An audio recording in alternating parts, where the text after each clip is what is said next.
And a good Monday, everybody. Welcome in. Chase and Big Joe, 1025 The Game, live today at the Circus Sportsbook at the Mint at Kentucky Downs. Hope you're having a great day so far. Titans lose again. We'll get to talk about that and a big weekend of college football in the NFL as well. He's Big Joe Dubin. I'm Chase McCabe, Dr. Crane, Nick Frazier, back at the studio. What's up, JoJo? Oh, man, what's happening? Just a little positive on a Monday. It's beautiful outside. Beautiful outside, and we get to talk football and everything else for a couple of hours. So it's good. Shout out to the guy up here at the gas station. I walked in to get something to drink on the way up here today, and he had a truck, and he had a sweet golden shepherd in the back of his nice. in the cab.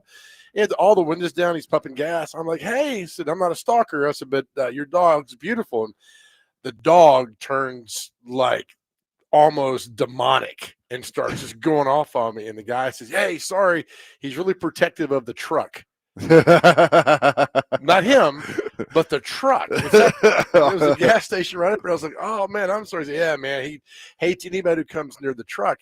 And here's my thing. All four windows were down. That's awesome. If you've got a dog who's protective of the truck, would you not windows halfway down?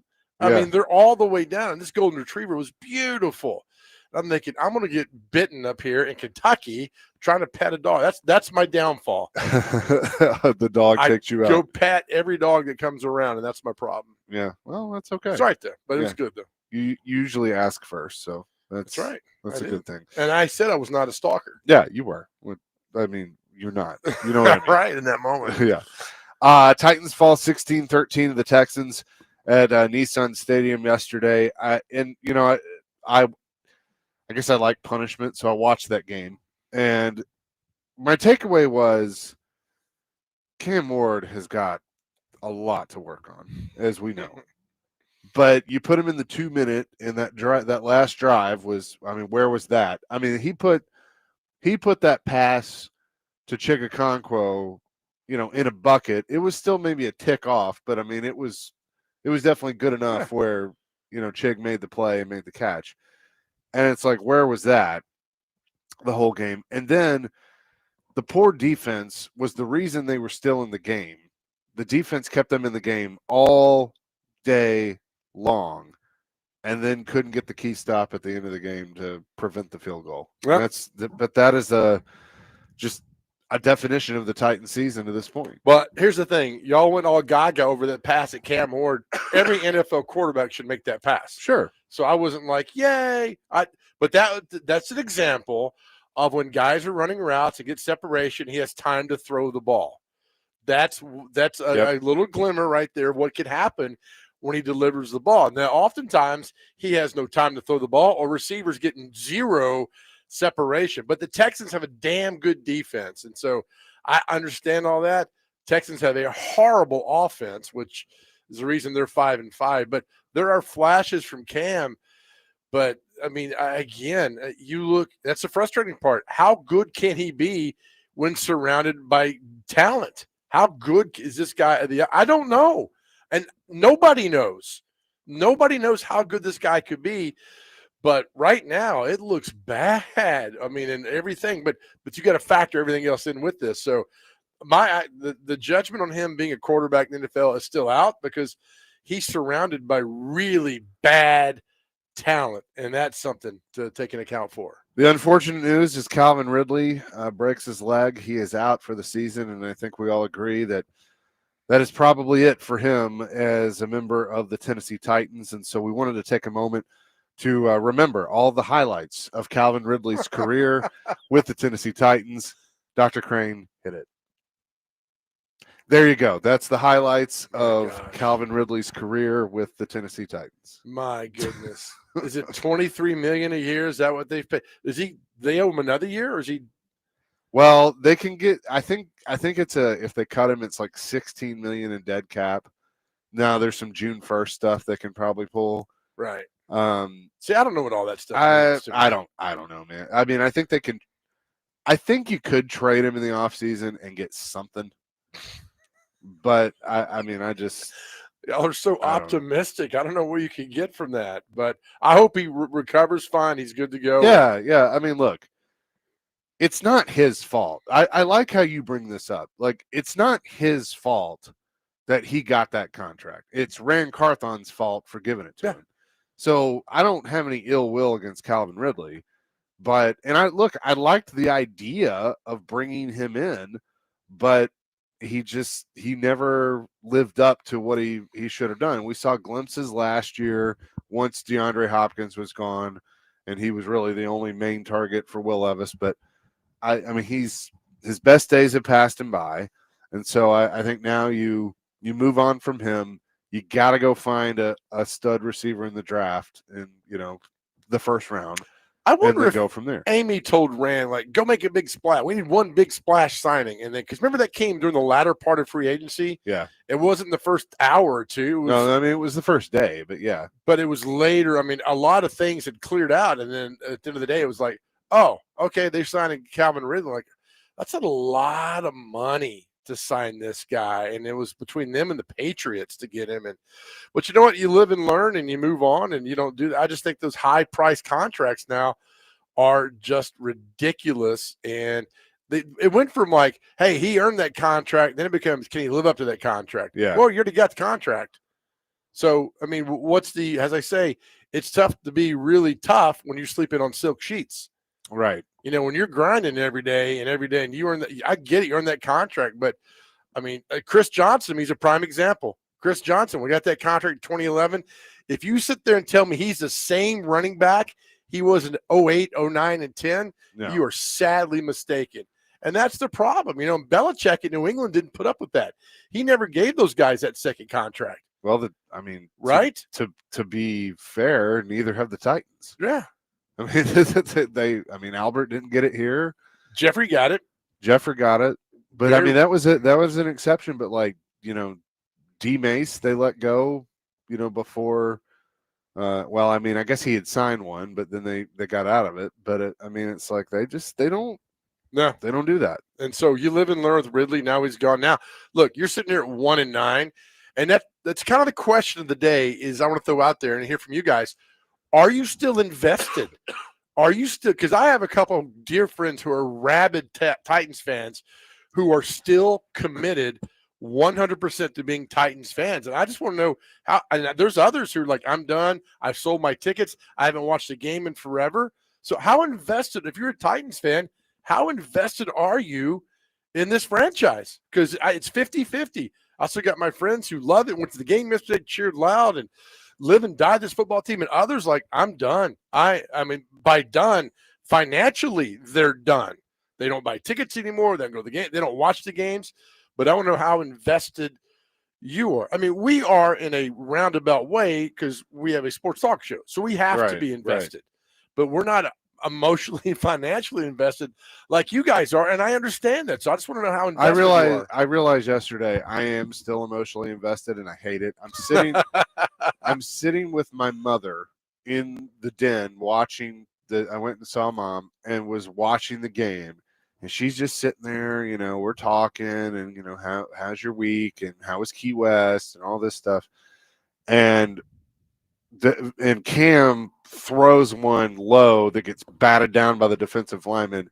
And I'm going, will you throw the bleeping, like just screaming at the TV. And she's laughing. And she's like, they're terrible. Why do you? I'm like, I don't know. I don't know why I do this to myself. Like That's what sports does, man. And I'll do it tonight when I watch the Cowboys. Wait, they're on Monday Night Football again? Against the Raiders. Again? Yeah. They were just on. Was it last week or the week? Like 2 weeks ago. The Cardinals game? Yeah. There are 4 teams that are on all the time, prime time. Chiefs, Eagles, Cowboys. Who's the other I'm leaving off right now? Packers. Hold on. Is it the Bills, maybe? Yeah, probably. The Cowboys are back on Monday Night Football. Yep. All right. Well, good. And they're terrible. But you'll watch because they're Cowboy fans. Yep. Good. Okay. All right. Our question of the day is presented by Aries Tactical. Your safety, your skill, your Aries Tactical. Check them out at ariestactical.com. I mean, yeah, look, I just want to see it get better, but the problem is, here's what happens. I just get invested in the football product and watching the game from a fan, and then I hear stuff behind the scenes of just the BS of Amy Adams Strunk and the softness of the organization. Yeah. And it's just like you can't stay out of your own way. No, you can't. And everybody that works there is brainwashed now. So except for a few. yeah, right.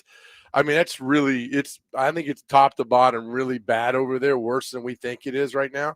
I mean, I get it. You're 1-9, and then you turn on radio or read anything, and it's like how bad but this is what happened. This is what you have created, Amy. I mean, this is what you created. She can fix it.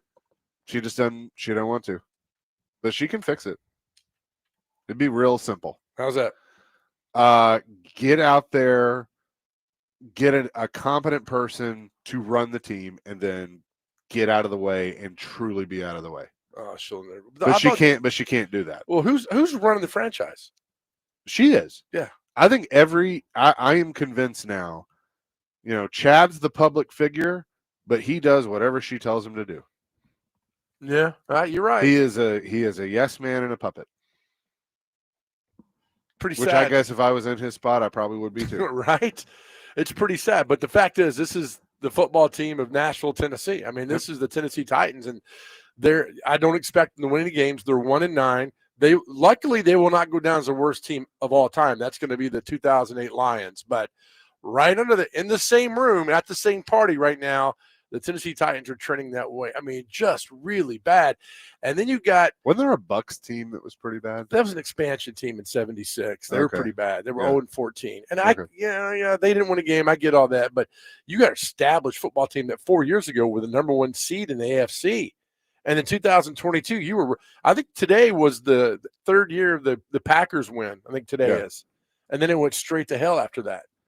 So there's a lot of things that this team has done good franchise-wise throughout the years, man, but the bad overtakes the good in so many ways. And I'm just curious how invested you are. Like, my brother's a huge fan.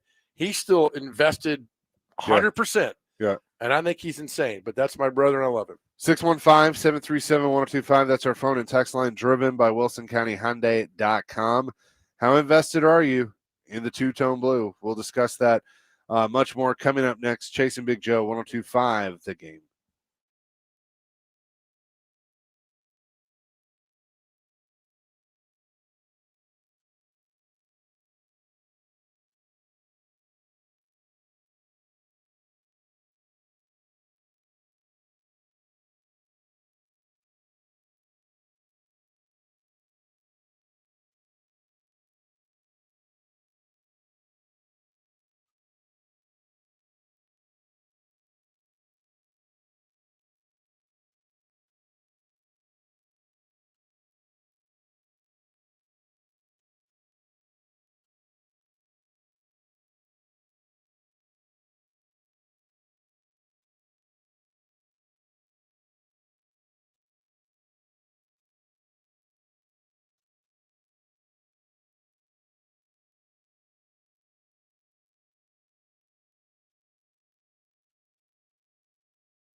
Cam, as the losing mounts and the talk starts to be more direct, like how can you keep the offense and defense, like the locker room itself, from splintering?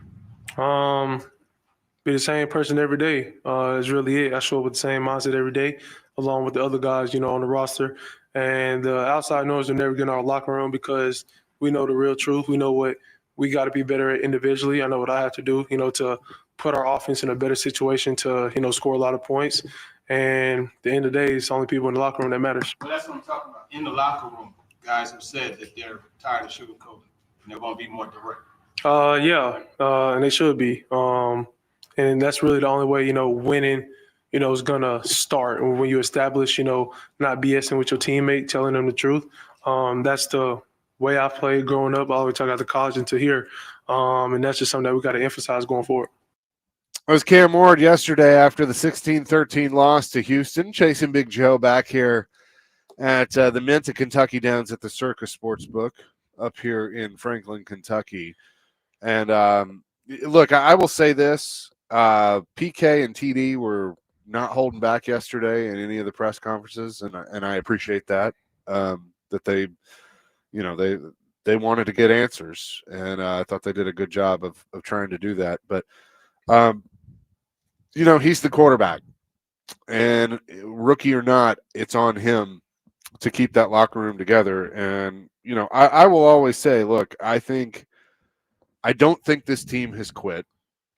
I don't think he has quit by any means. I just think there are a lot of things that are bad that I don't know that they can overcome enough this year. I don't think they can overcome this year. All right, so I don't think it's his job as a rookie quarterback on a 1-9 team to keep the locker room together. I don't think he can. I don't think he has the cachet. He's got to have help. Yeah, 100%. He's got to have help. So when Simmons gets up there and calls out Latham basically and says, "Get off your ass," I need that. We need to hear that. Yeah. I need to hear guys care. Yep. I need to hear. And I mean, Simmons getting that stupid personal foul yesterday that I think was a bad call. It was one of the worst calls. Even the Fox crew said that was terrible. That was a terrible, terrible call on the field of Jeffrey Simmons. And then right after it, we had, as Pete Weber likes to call it, a Mary Kay call. Yep, we did. Hold. The hold. That's right. Yeah. I was listening to Titans radio, and Coach Matt goes like, "Yep, I'm looking for that hold. I don't see it anywhere." But I don't think it's on Cam to keep the locker room together. I mean, he's like, with Jackson Dart responsible for the Giants. No, I don't think now he can do that. No, I want to hear from him. I want to see how things are, transpiring for him and things are moving forward. But I don't think he's the guy. I think it's a guy like Simmons. He just step up and say, and maybe it's Karonsky. Maybe he could do it too. He could be one. I think, look, this team's bad. Jeffrey Simmons to me has been exactly what they have needed him to be. I think he has matured. I think he has stepped up. I think he has put a lot on his shoulders. I think he has carried it. He has by far been the best player on defense. He's been hurt, but he's been, he's played through as much as he could. It was good to have him back yesterday. I've been very impressed with him. And I know, like, he kind of went off, and you can tell he's sick of it and he's tired of losing and stuff. But if they made the decision to keep him here, I think we can go back and forth on that and whether that was right or not. But he's here now, and if he's going to be a part of the solution to fixing this team, well, he's certainly on the right track, in my opinion, of how he's conducting himself. So our question is, are you still invested in this football team? Charles makes a good point. People say just don't show up to games to show Titans you aren't happy. My family bought PSLs in '97. We're still season ticket holders. So it makes no sense for us not to show up, not to mention we bought PSLs in the new stadium. We are totally invested, and that's fine. Yeah. And I needed to know why you're still invested, and that's exactly what you bought. You're financially invested, then you get emotionally invested in the team. I understand that. But for some who see that team yesterday, I think I was texting you, like, I don't know how much more I can take of this. Yeah. Because it's really, really bad football. And it's even more frustrating that you watch the Panthers, who are now 6-5, who a year ago, 2 years ago, were the laughingstock of the National Football League. The Bears weren't very good, and now they're leading the NFC North. So you see all this progression. You wonder why aren't the Titans doing this? By the way, Ricky and I were texting about this. when you look at the top 4 in the AFC, like, it's mind-boggling. Patriots, Steelers, Colts, Broncos. Those are the top 4 teams in the AFC right now. Okay. Like, that to me was not expected. Eagles, yes. Bears, no. Bucks, probably. Rams, maybe. Rams are good. The Rams are really good. And the Panthers are half game out in the NFC South. Yeah. So Yeah. no, you look, and I think you've got a lot of good, invested, experienced players on those teams, man, and that's it. And it's just mind-boggling how quickly this team fell apart. It's mind-boggling how quickly after 21. Go back and look at the 21 roster. Hell, look at the 19 roster on this football team. I mean, what happened? Yeah. Where'd everybody go? I mean, it's been really, really bad, and I don't see it getting better. You got Seattle coming here next week, and there's some crazy stat with Seattle how their coach has beat the spread like 12 straight on the road. And they're coming off a tough loss yesterday. And they're pissed, Yep. and Darnold was terrible, and they still almost won the game against the best team in football. So, man, this is something else. But to our question of the day, are you still invested? Robert says simply nope. Ricky says fair weather fans can kick rocks. But you're not a fair weather fan. I mean, this is frustrating. Sure. I think this is different than that. 2580 still invested.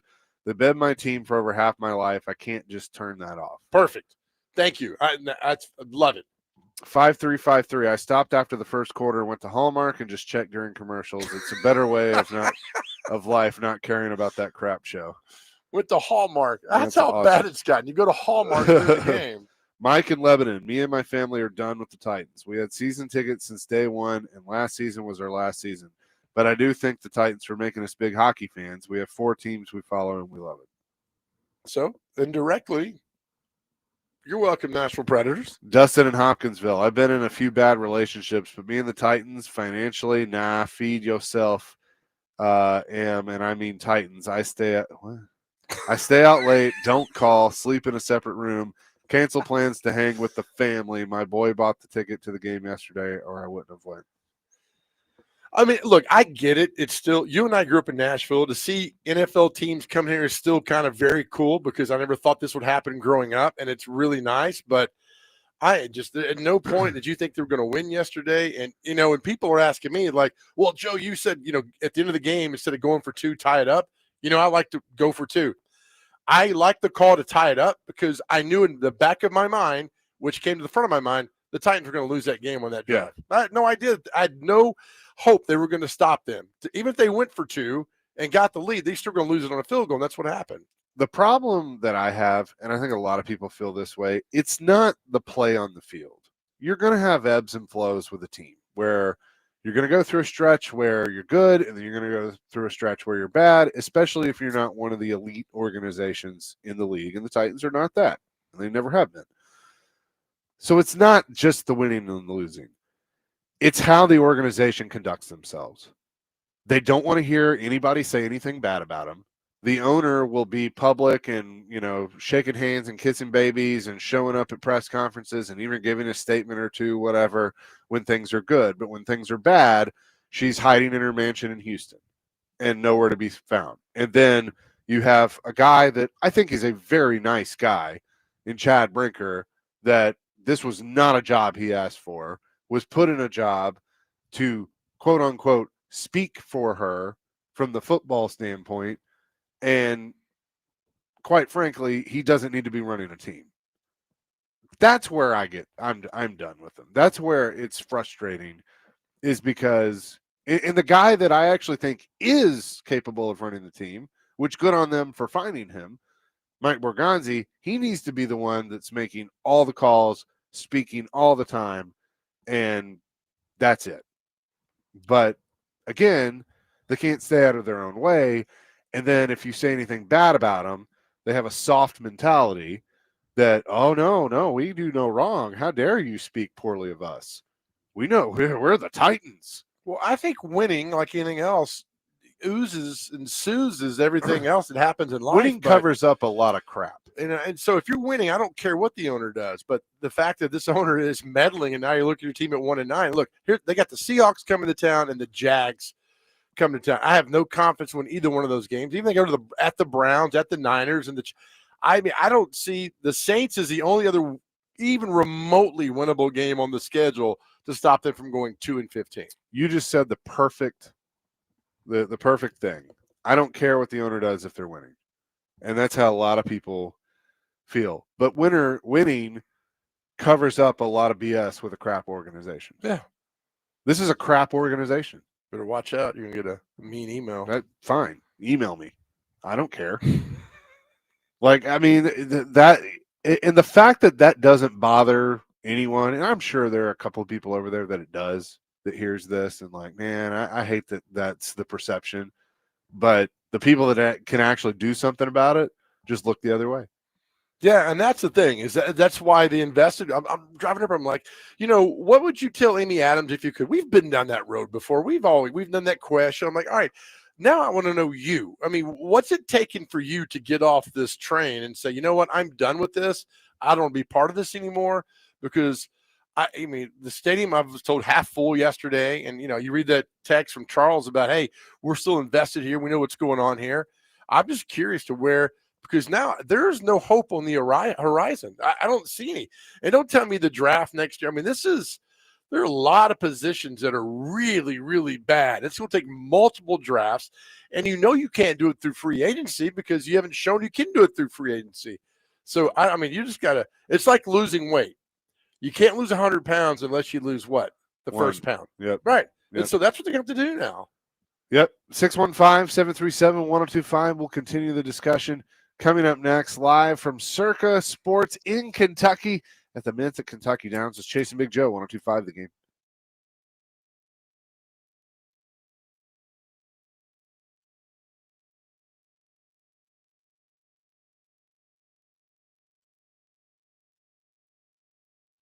Hey guys, Big Joe here. Look, we spent a lot of time on our show talking about mental health, and just so grateful for all the men who've reached out in the last couple of years to talk to us. But we have a lot of work still to do. We won't rest telling you how much better our world is, because you are here and you get so much to live for. Unfortunately, we've all been affected by a friend or loved one who has suffered from depression and is no longer with us. That is why we have partnered with Unity Psychiatric Care, just an amazing place right here in Middle Tennessee for you to get well. And it works. And to tell you, you don't have to go through this alone. Just go to thegamenashville.com, click on the Chase and Big Joe show, and there on the right side will be a link to Unity Psychiatric Care. So many have reached out to us. Now we have a partner that cares about you. And listen, again, you don't have to go through any of this alone. It's private, it's confidential, and they offer telehealth. And yes, based right here in Middle Tennessee. Or you can call 1-888-508-8002. That's 1-888-508-8002. And this is important. If you have a loved one who needs to talk and you are worried, you could be that person that changes their world. Again, just go to thegamenashville.com, click on the Chase and Big Joe Show tab, and you'll see all the information right there for Unity Psychiatric Care, and start taking back your life. Look, help is just around the corner. I need you here. And you don't have to go through any of this alone.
Where? What do you mean? Where's Amy Adams Strunk right now?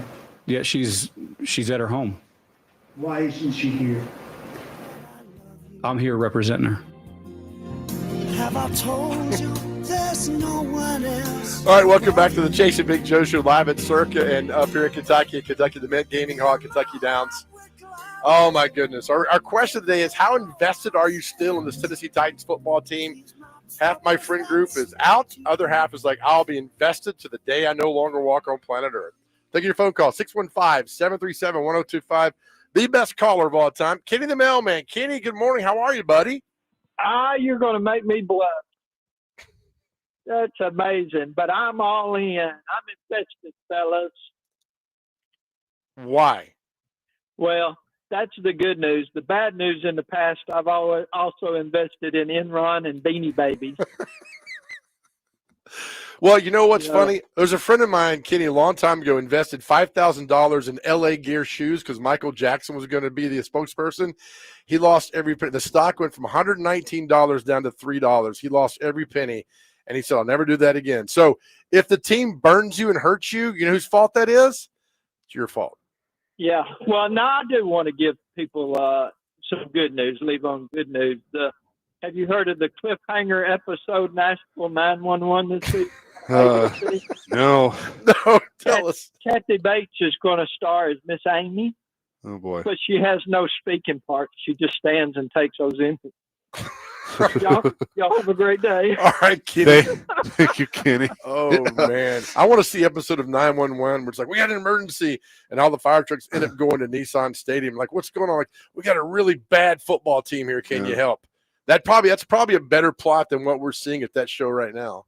Have they referenced the Titans at all? I haven't watched this show, so I have no idea.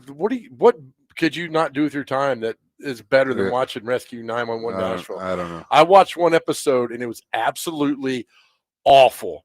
It's like a junior high creative writing team said, hey, kids, we're going to have you write something creative. And they try to do it. It's that bad. I mean, it's really, really, really bad. So I'm sorry for all those who invested their time in that show because it's not good at all. With that being said, I get a question today. How invested, or are you still invested in this Tennessee Titans football team after you've seen everything that you've had to see so far this season with this 1-9 football team? Our text line says, back to that. Sorry. Justin says, this organization has lost me. I haven't been financially invested for a long time. The softest thing that I saw this week that makes me just want to never darken their door is they turned away two fans who had a sign about the team under construction. Those two guys possibly paid for tickets, but certainly paid for parking or an Uber, and were probably going to buy inflated concessions. And they were turned away because of soft bleep ownership and management. That did happen. I don't know if you saw that. Was that – read that again? There were these two guys. I'm not going to read the whole thing. There were these guys that basically had a sign that said "team under construction" or something like that, and they had hard hats. Is that the one that had the hard hats? Yeah, and they wouldn't let them in. Or yeah, that's pretty sad, right? I mean, what are you gonna do when somebody wears a bag in the stands? You're gonna make them leave too as well? Probably. It's so stupid, man. She probably orders it. Of course she does. And did they not make people that wearing the shirt that says "We asked" tearing the shirts inside out or something? Yeah. And do all that. I mean, it's a bad look. It's a really bad look from an owner who probably herself is not invested. But as you guys have called and told us, as long as a check from the league clears, what's her concern? Right? What's her concern? Yeah. My $48 million profit check came in. Okay, good. What's her football team's record? Yeah, proceed with caution, team under construction. And they wouldn't let him in. Yep. No, and that came from her. I guarantee get it. If there's something derogatory or character defamation, I get all that. I don't want to see that. But for that to where it's the truth. So that's from an owner who's sitting at her minions to say this. But you know what? There's a topping out ceremony Friday, Chaser. The final beam goes in Nissan. You want to go Friday, me and you, buddy time? Dr. Crane, you can go too with us. They're topping out the new Nissan Stadium. I'm excited for that. Stop sending me those emails. I know. I'll pass. Sounds like fun. That sounds like a great time, right? to go over there and see that. And if you walk in that stadium 2 years from now, and this football team is still as bad as they are, Yeah. man. And here's my other thing. I don't want anybody to not be a fan. Like, if you're a fan, I have a lot of respect for Titans fans. Be Right. fans. But I hope it bothers you how they treat you. And I hope that you see how they treat you. Because they treat you like you're a number. They don't treat this fan base in this city the way they should that you should be treated. Am I wrong? I don't go to the game. I mean, I'm not going to pay to see that. But Right. again, if you're investing, you bought PSLs, like Charles said earlier in the text, go to the games. Yep. I'm not begrudging you because you go to the games. I want you to go to the games. I want this football team to succeed. Some guy earlier sent a tweet. It's like, if you don't have a football team, you wouldn't have a job. Huh? No, we'd still have a job. Yeah, we'd be fine. We just wouldn't be talking about a terrible football team for 3 hours every day. There's other things to talk about. We'll get into those with Vanderbilt and Tennessee and all the things that are happening in the national prep. I mean, there's a lot of things to talk about in our area besides a really, really, really bad football team. Yeah, I agree. 615-737-1025. Jim wants to weigh in on the Titans. Jim, what's up? Hey, guys. Probably 4 to 5 weeks ago, I more or less checked out. I'd watch the whole game or most of the game and then feel sick to my stomach that I pissed away my Sunday doing that. The losing is bad enough, but I could live with that if it was at least an exciting or an entertaining product, or even if you had one player, if you had a breakaway Chris Johnson, or if you had Albert Hainsworth in his contract year being a monster. But you just don't have that. So with all the other entertainment opportunities, sports and otherwise available, why am I going to waste 3 hours of my Sunday and come out of there saying, why did I do that again? Thanks, guys. Appreciate you listening. Hey, thanks for the call, Jim. Appreciate Jim's that. got a great point. I mean, yesterday was beautiful, and I got up and walked outside, but I can't do this. Yep. I can't keep watching this football team when I know it's not going to get any better. In fact, I watch now, and this is the bad thing to say, to see how bad it can get. Yeah. Oh, it's like watching a train wreck. Yeah. I mean, that's what it is. And then I get mad when they call a penalty on Simmons. There wasn't a penalty. I'm like, this team cannot catch a break in any way, shape, form, or fashion. And you get this one guy out there who is given everything he's got to just make this team do something. And, that's why he lashed out at J.C. Latham about all the things he's done, the complimentary football. I mean, it's getting bad. If he's now speaking out about this, it's getting bad and bad and bad. Jeff says, yeah, you could talk about the really bad hockey team. Look, Nashville sports fans, I'm sorry. I pray for a day that all three of them are good. Let's let the Sounds go on a run and win the AAA, the Nashville SC win the MLS, Preds win the Stanley Cup, Titans win the Super Bowl. That would be awesome. Yeah, right. Have there ever been success across the board at the same time? No, not really. I mean, the Titans and Preds kind of went on in 17. No, that was the 17 season of Titans. Yeah. They went and beat the Chiefs and then went to the Patriots and lost, but the Preds went to the Stanley Cup final. And then in 18, Titans didn't go to the playoffs, but they went to the last game. Preds had a nice little run. 19 season, the Preds got beat by Dallas in the first round. Preds, that 19 season, their season went to the AFC Championship game. So there's been glimmers of hope of both, but the Titans, I mean, this is just, I'm telling you, man, look at the 21 roster.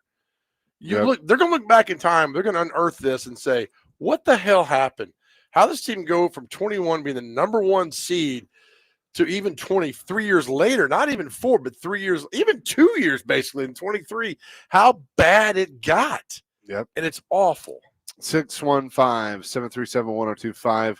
We're live today at the Mint at Kentucky Downs at Circus Sports. Dr. Cranesback of the Busy Bee Plumbing, Heating, and Air Conditioning, Game Nashville Studios, home of the $99 yearly Beehive membership with a buzz is always about great service. Chasing Big Joe, presented by the Omni Nashville Hotel, 102.5 The Game.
Chase and Big Joe, 102.5 The Game here on this Monday at Circus Sports in Kentucky. John McClain going to join us at 2. Is that Dan Moore Jr.'s song? He's pretty easy on that left side over there. Commodores. Bringing us back here on this Monday afternoon. Donovan and Franklin, I'm checked out, but I expected the team to be bad, especially with a rookie quarterback. So you knew this was coming, Donovan. Yeah. You knew this was going to be bad. 5745. Best thing for the Titans and the fan base is for Amy to sell, but it won't happen. It's terrible and sad for the city and the players that come here get drafted here. I feel you, Big Joe. I pick up whatever defense is playing the Titans for my fantasy team every week and root for them hard. It's sad.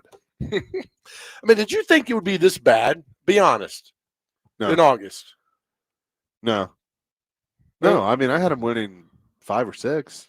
I had 4. Yeah. But I mean, I knew they were competitive. I knew they were going to be bad, but I didn't think they were going to be this bad. I think nobody I mean, this is really beyond. This is the worst football team that's ever been in Nashville. Here's the worst part. I was like, okay, you have a bad head coach that has no business being a head coach that you got to get out of here. I think we agreed Mike McCoy was probably the best candidate to be the interim because he had been it before. Right.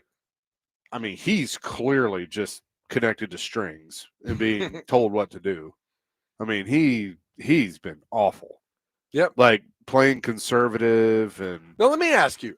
I had no problem kicking the field goal on 4th and 2 on the 28. I got no problem.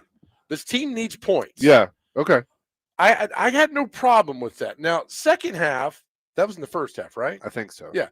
Second half, I get it. When you determine McCoy was right, and Paul's questions were good, but McCoy's right. The flow of the game determines what you do at that certain moment. And so I think this team, he knows they needed confidence, and that's points, and go and get the field goal. I mean, if you go for it 4th 2, you don't get the points, what happens? They're terrible, blah, blah. But then don't listen to the fans. Go ahead and make a judgment call how you feel in the game. I don't mind the field goal then. That's why I didn't mind at the end of the game kicking the next point to tie it up, because this is not even remotely a decent football team. Yeah, right. Yeah, no, I was fine with that. I mean, who would you rather be today? The Titans and Mike McCoy that I think is too conservative, or Dan Campbell that his team went 0 for 5 on 4th down on Sunday Night Football? I get having confidence, but at some point you borderline stupidity. And Dan Campbell hit that last night. How many points? They left at least 3 off the board because they went for it on the goal line, which I don't necessarily have a problem with there, but he went for it. I feel like there were 2 field goals he could have kicked. Yeah, and that's the thing. If you convert those and go on, I understand that. But sometimes you put your offense in a bad. But you get in those situations because your 1st, 2nd, 3rd down calls are so bad that you're stuck there at 4th down. I don't mind the riverboat part. I don't mind the riverboat gambler. But at some point, you got to pull it back a tad bit and go for and kick the field goal, get the points. I had no problem McCoy doing it. Now, what game was it where they punted on the 44 or 48? I got a problem with that. I mean, because you're no man's land. Even Cam Ward was upset about that. So, I mean, and the fact is now you still got 7 more games you got to sit through. And hopefully the comeback story one day we'll read this is like Cam Ward was sent up there and accepting his trophy for the NFL MVP. He says, remember that first year, how bad it was? We watched the Cowboys documentary when Aikman's like, that first year, I didn't think I was going to survive. I didn't think we were so bad.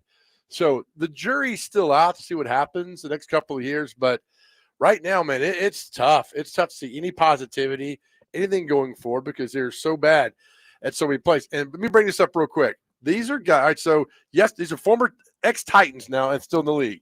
Josh Wiley scores a touchdown yesterday for the Packers. Who'd he catch that from? Malik Willis, right?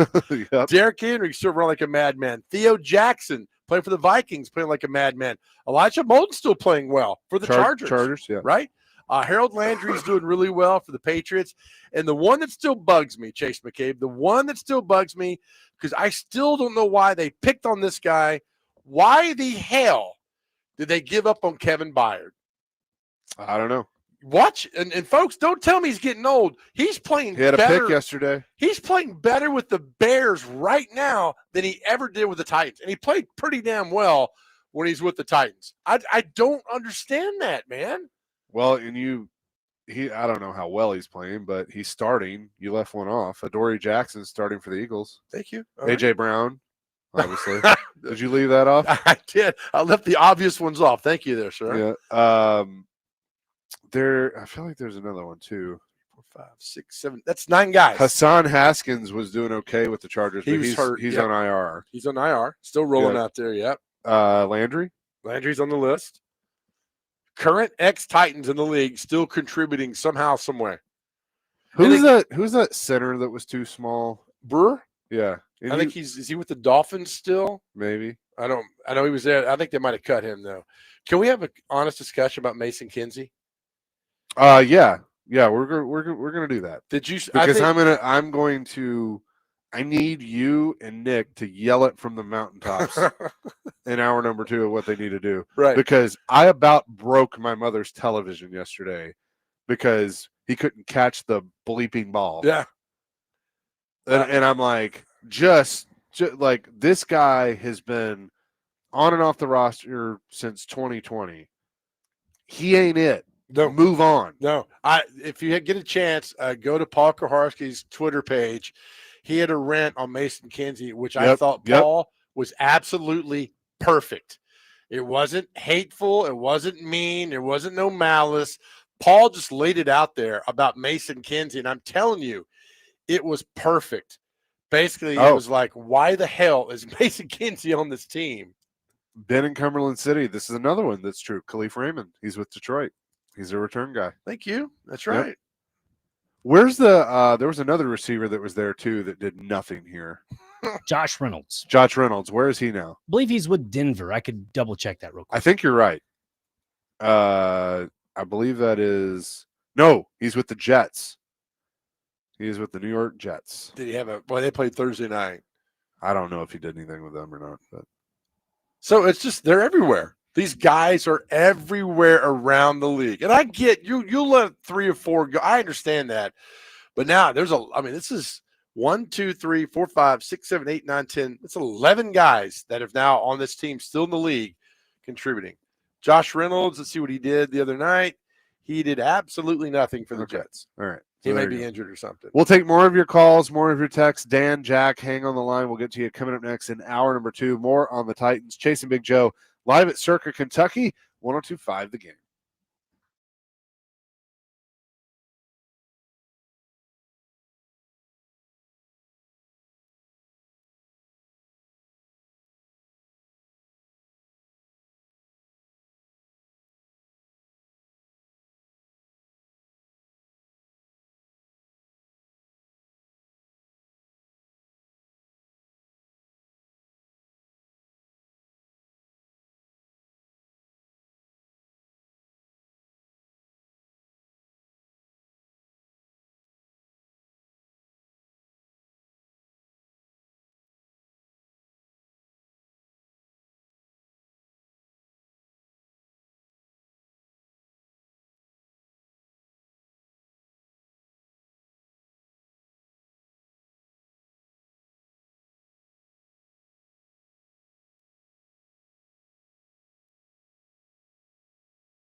Hour number 2, Chase and Big Joe, 102.5 The Game, live at Circus Sports at the Mint at Kentucky Downs, just off I-65 in Franklin, Kentucky. He's Big Joe. I'm Chase McCabe, Dr. Crane, Nick Frazier back at the studio. A couple of names that, you talk about guys that aren't here anymore that are on other teams. Yes. Jonnu Smith with the Pittsburgh Steelers. Hadn't been great this year. Was coming off a career year last year with Miami. He's been targeted 38 times, 26 catches, 163 yards, 2 touchdowns. Last year, 111 targets, 88 receptions, 884 yards, 8 touchdowns. So obviously he's fallen off there. Dr. Crane asked a very interesting question in our group text. Would the Titans have been better off bringing back Nick Westbrook-Akine to be a safety blanket for Cam Ward? He has done nothing with Miami. And good on him for signing a deal and getting some money. 11 catches, 89 yards, no touchdowns. Last year, he had 32 catches, 497 yards, 9 touchdowns with the Titans. It was a guy who, against all odds, made the National Football League, loved it here, contributed, got open on terrible football team last year. But they decided to go out and get Bryce Oliver and Tyler Lockett and Van Jefferson and drafted a couple of guys. He was a guy that contributed. There was no reason to get rid of him. They should have offered it. He would have stayed for probably half of what the Dolphins paid him. But no, you always think you could do this or that. And a guy that I don't understand that way of thinking at all. And so, yeah, he'd probably been good for Cam. Jack wants to weigh in on the Titans. Jack, what's up? Well, you folks were talking about how the Titans treat their fans. So you're going to this top out tomorrow, right? Friday. If they had built that stadium the way that they are running this team, it would be out of level, out of plumb. Every inspector would have run out of there with their hair on fire, and it'll probably blow down in a good wind. Keep going. Oh, that's good. That about covers it. Oh, my God. I mean, you're right. They're going to get close to $500 million from the NFL this year for inarguably the worst team in the league. And yet they want me to come down to Titans Place and shell out mortgage money so I can go to the games, and they're going to price regular working people right out of it. Yep. That's how they treat their customers. Spot on, Jack. Appreciate the call. Thanks, Jack. Hope you make that turn good. We forgot a big one that's contributing. And if they had him right now, we could be having a different conversation. Jack Conklin. Jack, is he still? He's with the Browns. I keep forgetting about him. Yeah. Yeah. Kevin texts in a few. Adoree Jackson, Khalif Raymond, Jeremy McNichols. That's another one. Jeremy McNichols. Daquan Jones. Derrick Henry, Kevin Byard, AJ Brown, Jonnu Smith, Tier Tart. Where's Tart now? Is he with the Chargers? Maybe. Elijah Molden, Jack Conklin, Malik Willis, DeAndre Hopkins, Ernest Jones.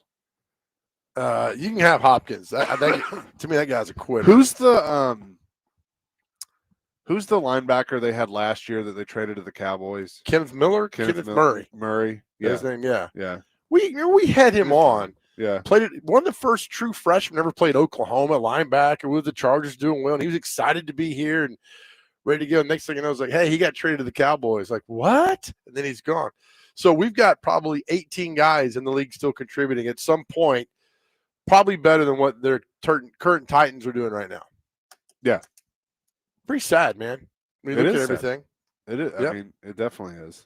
And meanwhile, Alshire, he's with it's Alshire and who's the other one that's there that Danico Autry. Danico Autry. Yeah. And at the top of the list, Mike Vrabel. Yeah. Oh, God, yeah. Let me ask you this. I love this hypothetical. Imagine if he wins a Super Bowl with this football team. Oh, God. I mean, what a gut punch. It's pretty bad right now watching success he's got in New England. But if he wins a Super Bowl, and this team is good, they're 9-2. They're pretty damn good.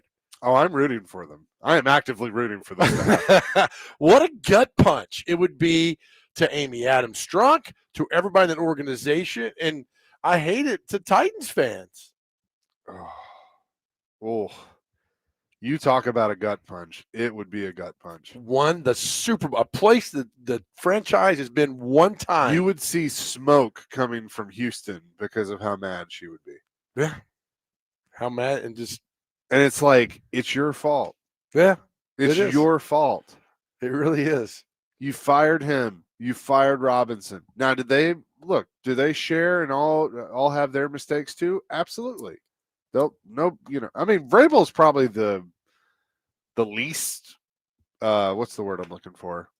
Comparable compromised? No, the culpable. Culpable. Okay. Culpable. That's when you hit your FRA turbo boost. But now you lost me, man. But I mean, like, it just go. I mean, we go back all the time to when they announced that they're trading AJ Brown. His reaction right there was the start of the downfall. He's utter disdain for what he's seeing and hearing and realizing is that I just lost the best receiver in football. And don't tell me how he's had this head case problem in Philadelphia. I don't hear about that. But at the time, 3 years in the league, and you look back now, I should have paid him. I get all that happened at the time, but Vrabel's body language at that time was on another level. And look, I'm not letting him off the hook because I do think there was some personnel decisions that he influenced that were the wrong ones. Yeah. But, so everybody gets a piece of the blame, but I just think looking back, I mean, if you're her, and she'll never admit this, but do you sit there and just go, maybe I should have given them an opportunity to fix it. Maybe I should have gone to them and said, John, Mike, look, you've done some good things here, but things are going in the wrong direction. I need to see improvement by this point, or I'm going to have to make changes. And I don't think that conversation ever took place. Probably not. And then she goes and hires a guy who's never called a play in the National Football League, never led a team. And hired a guy to be GM that's everybody's buddy. Yeah. That just like okay, maybe he was good in as a scout and personnel department and stuff like that. And then you bring in a guy that's got, AI analytics stuff that, you're now is running your football team. It's just like see, now you're trying to get my pulse up with the analytics and the nerd approach to football. And I'm sure it's helpful and there's a place for it, but it shouldn't be the be all end all that I think they've tried to make it. I think it's got zero place in football. I don't want to argue about this today, but I'm telling you, it doesn't. 3rd and 1, should we go for it? Should we not? What analytics say? What does your gut tell you in the moment? What does your gut tell you in the moment? I think in the heat of the battle. Agreed. If I'm a coach, I'm going to listen to my gut. But if somebody says, "Hey, here's what the percentages say," okay, right, okay, we'll just move on from that. But that's part of it. Brian says, I've never been a New England fan, but this year I am. Hell, I'm pulling for Mike V to win Coach of the Year. I mean, I think pretty. Who else? Sean Payton? Nobody's done what Vrabel's done. Sean Payton, Seattle's coach. Yeah. Is that Mike McDonald? Mike McDonald, yeah. Yeah. He's like, Yamo over. Dustin in Hopkinsville says it went from AI cancer curing to AI butt wiping. I don't even know if it does that right. It's pretty crappy what's been on the field. Right. Oh, no. Oh, look who's Eric, what's up? What's up, Eric? Hey, guys, you were talking about some Titans players, former player coaches. What about, is he still playing with the Buffalo Bills, Roger Saffold? I don't think so. But that's a good one. Yeah. I was also going to say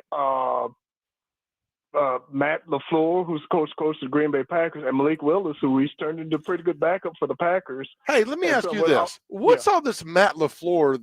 They can't stand him in Green Bay talk, and now, like, they're mentioning him for the Falcons job. And I mean, I thought LaFleur's doing a good job, right? Am I missing something? Yeah. I think one of the things that people are upset about is the last 2 home games where they scored as few points as they did, and that Jordan Love was struggling. Even though the defense was playing great, they were having trouble scoring points.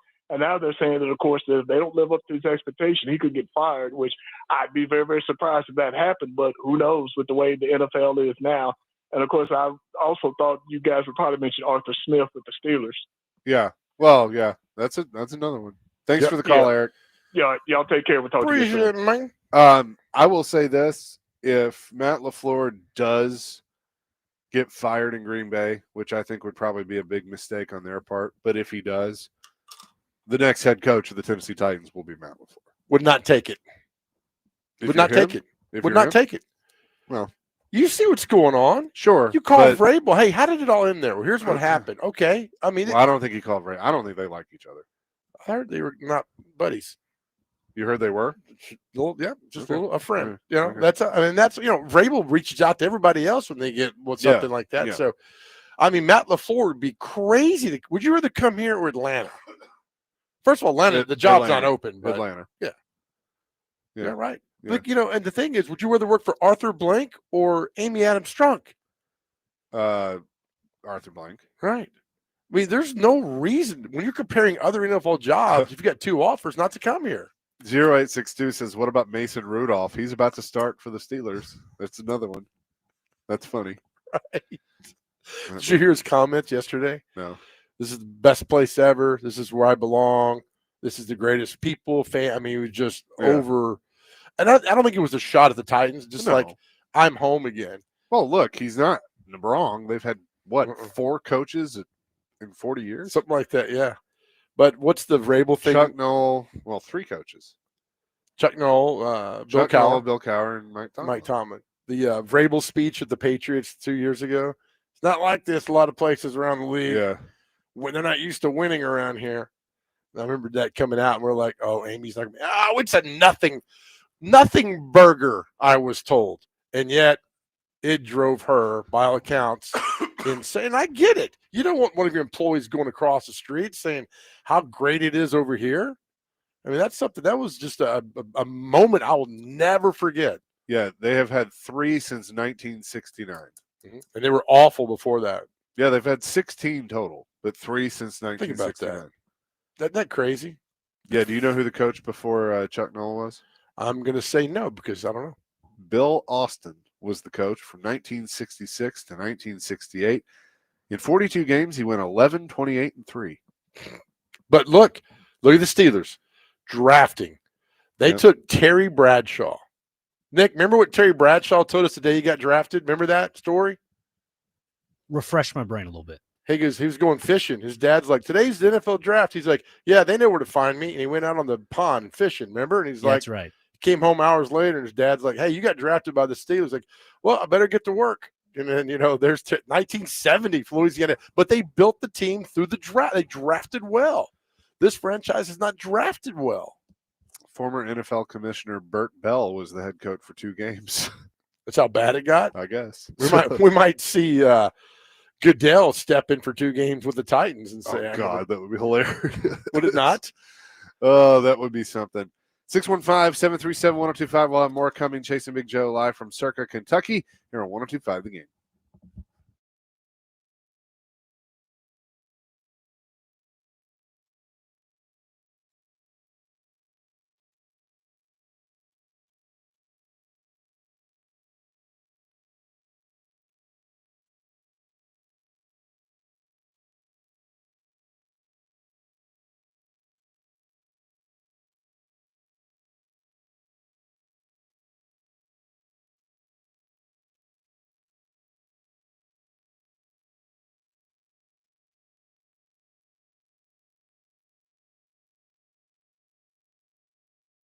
All right, guys, Big Joe here again. We talk about anxiety and depression, 2 words that can just wreck your life if you let them. They almost wrecked my life.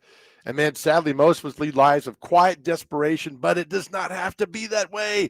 That's why we're so honored to be partnering with Unity Psychiatric Care, based right here in Middle Tennessee, to get you back on track and living the life you deserve. As I say all the time, reaching out to someone and talking to someone changed my life.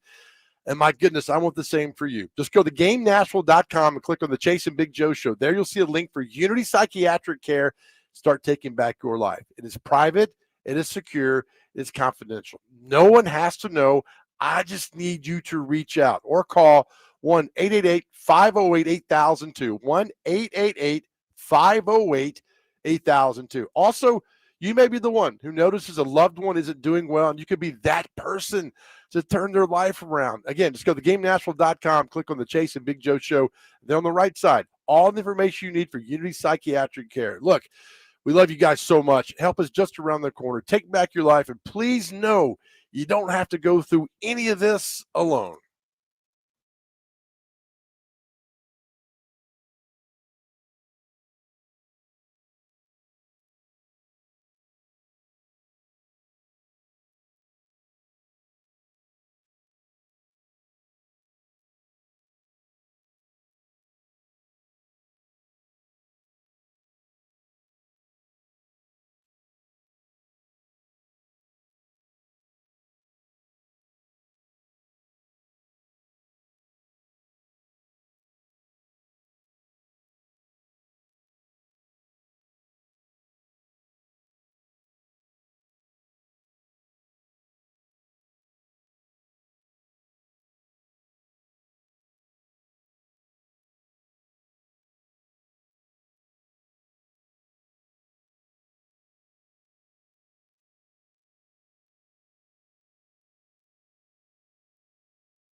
How are we feeling today, Dr. Crane? All right. What in the world? Not what I was expecting. Jason Big Joe. Titans 102. fans need some form of healing. I don't know if it's I this or not. guess. We take you to Key West for a week, and you come back, and you're just like, Right? What's completely happening to you, different. man? I don't Like- know. It's good, I like though. it. We like it. Like it This a is- lot. This is the Captain Tennille version of Dr. Crane. Got that Oh, right. my Lasagna God. for dinner, fellas. Yeah. Oh, nice. Sounded good. 615-737-1025. Let's go to Ben, who wants to weigh in on the Titans. Ben, what's up? Hey, gentlemen, thanks for taking my call. So there's been a lot of talk today about, whether this is a desirable job to come to and such. Look, like Floyd used to say, there's only 32 of these jobs. Sure. It's a desirable job.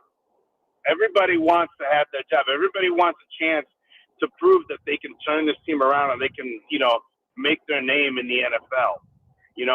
But the problem is that you have an owner like we've said already a couple times ad nauseum, you know, that has no clue what she's doing. And she's the problem. So you need somebody who can go in there, have the nuts to stand up to her after they get hired and say, look, you got to let me do my job and step out of the way. That's really where the problem lies. But it's a desirable job. I'd take it. Hell, I run 5 different fantasy leagues. I'll take the job. I'll kill it. But Ben, hold on, Ben. But compared to another job in the National Football League, you're not taking this Titans job. You're taking the other job. It depends. It depends because, you know, look, like I said, there's only 32 of these jobs. It's not like, you know, it's not like working at Walmart or something, you know what I mean, where you can go to one around every corner. It's a desirable job no matter which way you slice it. All right, so Ben, let me ask, if the Saints job comes open, are you taking the Saints job or the Titans job? I'm going to New Orleans all the time. I'm not working for her. I don't know about that. Listen, I love Tennessee, right? Okay. It's hot. It's sticky in New Orleans. You know, you eat a lot of gumbo. You got a lot of food over there that's going to give you, you know, kind of agita or something like that. You know, I think I'd take the Tennessee job. I mean, I might be biased just simply because I love Nashville, right? Yeah. But, I mean, if it's a toss up about money and better work environment, yeah, of course you're going to go where there's a better work environment, right? Always. But if you don't have that choice, and there's that one job out there, hey, listen, like I said, I'm for hire. I'll run the Titans team right now. Amy, call me up. I'll do it. Thanks for the call, Ben. Appreciate Right, it. He does make a really good point, though. You know, that somebody's got to have the, you know what? Yep. Cojones to stand up to her. And is there a coach out there? Because I believe knowing what we know now, I think that Vrabel and Robinson had that. Because, you know, a leopard doesn't change their spots. So, I mean, she is who she is. But I think they had enough cachet to basically say, hey, we need you to trust us. And you just chill and watch. We're going to give you a winning football team. And they did. And then when things started going awry, that's when she had to meddle. Yeah, Ben's right. But I think if there's a coach, whether it's LaFleur or Arthur or McCarthy or whoever that has enough cachet or thinks they do and enough stones to say, listen, I want to come coach your football team. I like Nashville. I like your quarterback. I think I can fix your quarterback. But here's the deal, Amy. You got to get out of my way. So how do you tell her that? And that just like that. No. If I'm a coach, right, and you call me and say, hey, I want you. She says, hey, Chase McCabe, I want you. You've coached in a Super Bowl.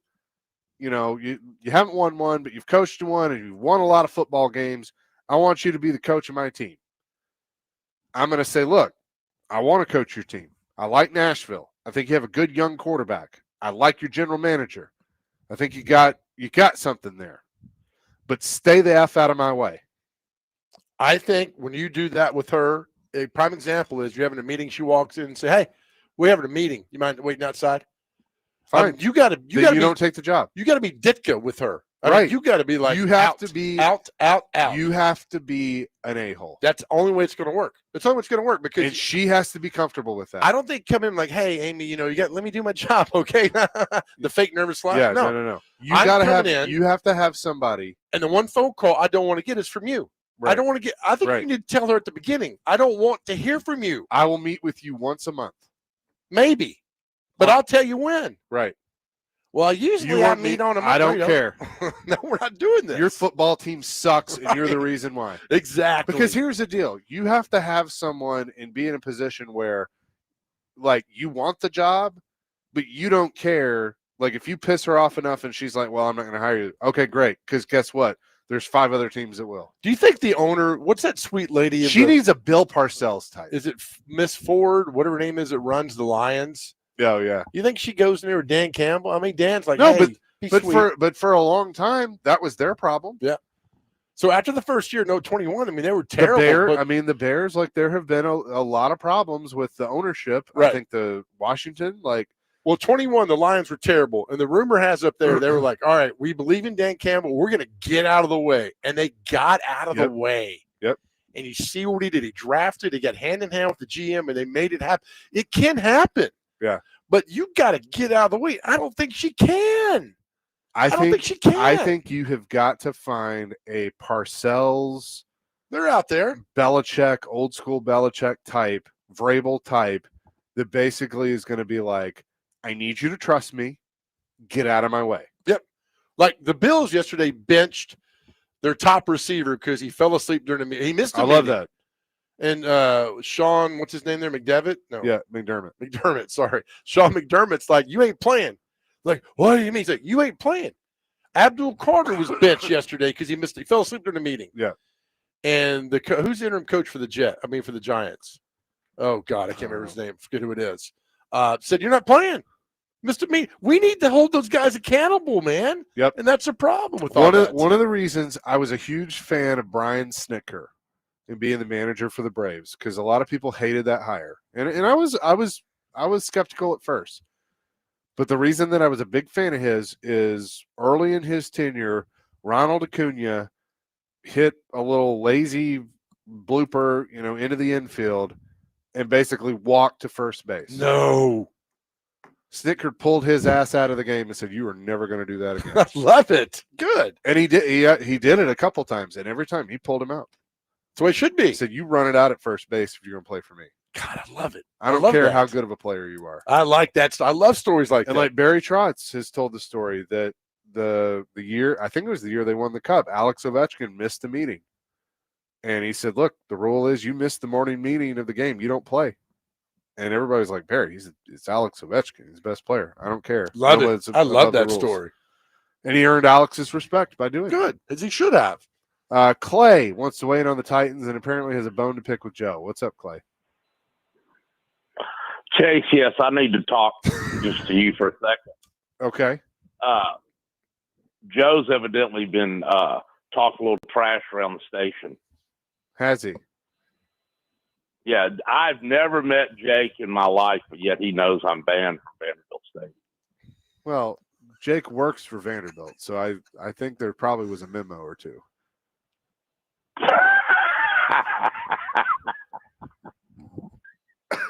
Hey, I got a great idea.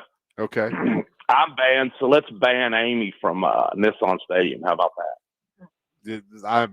that? Who can do that? The governor? But, seriously, guys, did y'all know that it's been a year and 2 weeks since the Titans won a game at home? A friend of mine looked it up last night. November 3 against the Patriots last year is their last win at home, I think. Is that right? Check me on that. That's one where Callahan cried. Yeah. After the game. I think that's right, actually. Yep. But, this is the way I see yesterday's game. I haven't watched many of the games this year, but I thought I'm going to watch the game today because maybe they can win a game in Nashville. I would just like to see the team win a game in Nashville. So the defense plays pretty well the whole game. The offense finally scores late and ties the game, and then the defense gives up a 3rd and 16. I'm sorry, in my opinion, that's just what bad football teams do. That's a bad football team. I totally agree with you. That's exactly what they do. And that's what we're going to keep seeing more and more of for the rest of the year. And then the season's a wash. I mean, it's an absolute wash. Don't give me we got momentum moving to 26 because a lot of guys are going to be gone. You just kind of play out the rest of the games, man. Hopefully you can win a couple. Anyway, boys, that's enough for today. We'll see you. Thank you, Clay. Appreciate it. God, he's even quit. He quit on us. I've never heard Clay be like, "All right, I'm done. I'll see you." That's hilarious. Oh, man. 615-737-1025. We'll shift gears, get into a little college football coming up next and back in the NFL at 2 o'clock with John McClain when he joins the show. We're live from Circa Sports Kentucky here on 102.5 The Game.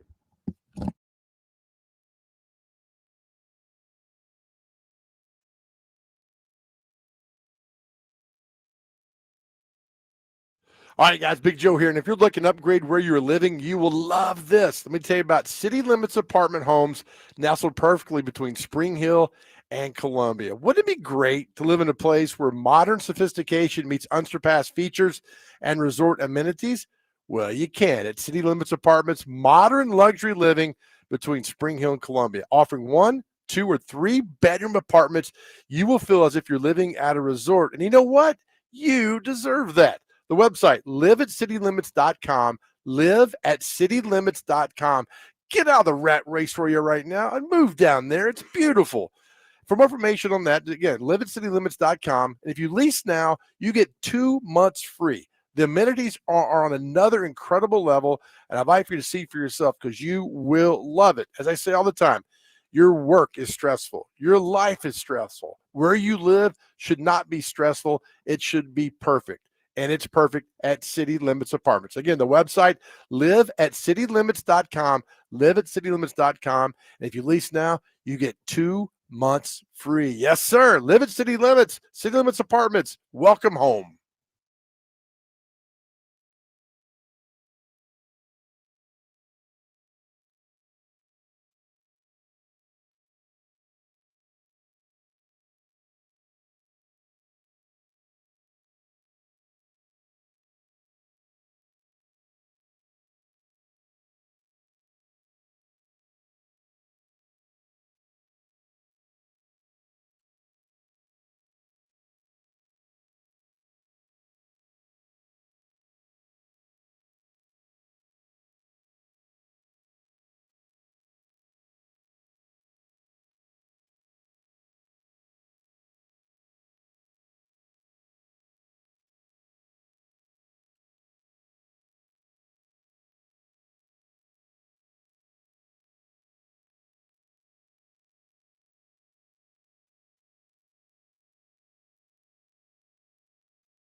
Chase a Big Joe, 102.5, 106.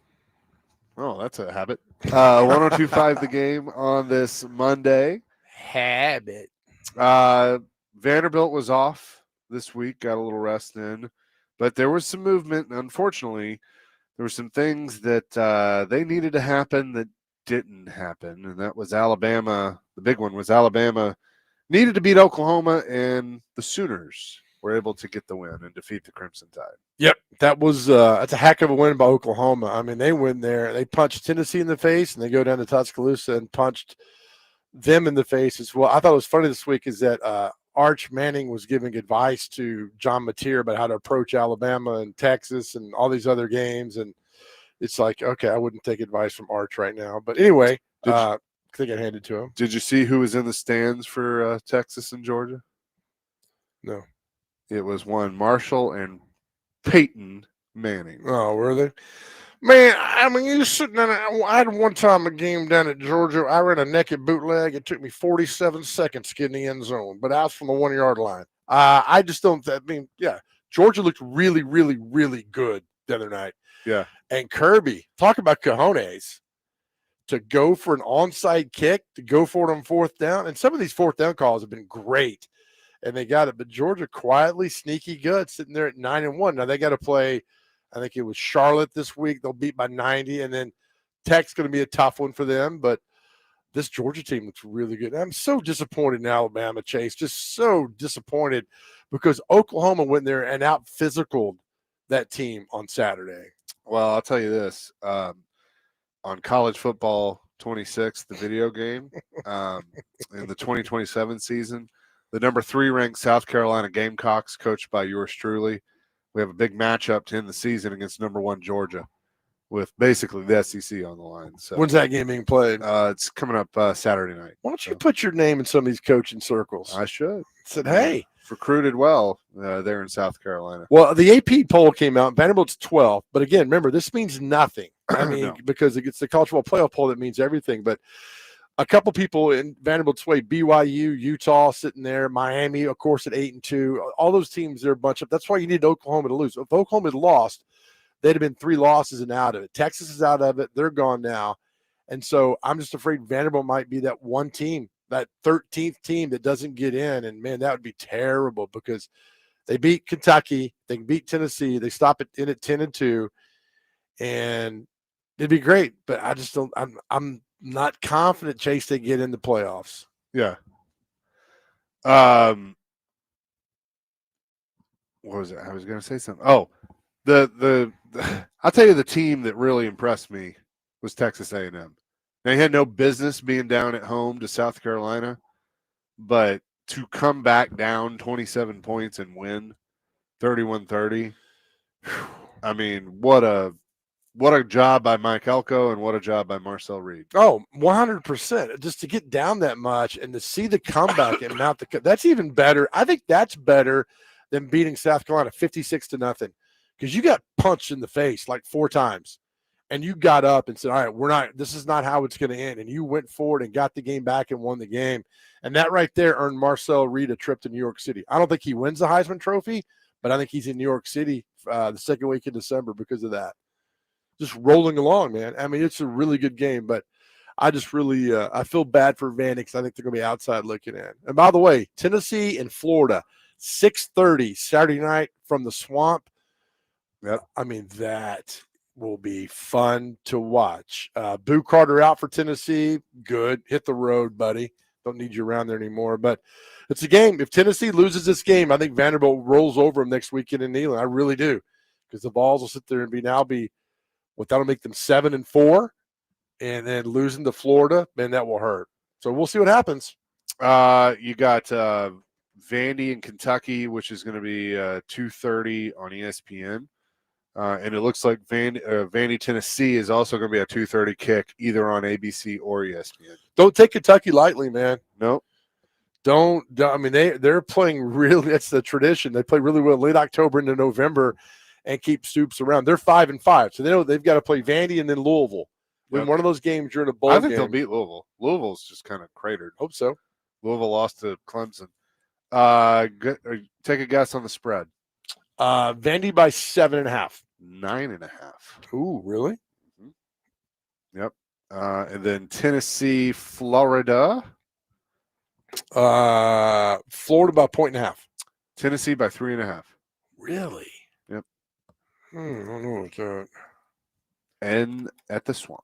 I mean, Florida played good for 3/4 of that game versus Ole Miss. Ole Miss has got a lot of weapons, and it's tough to play. I mean, it's just tough to play on the road. And although Oklahoma had no problem beating Alabama, Ole Miss, I think the thing that could get them is they're playing with their food too much.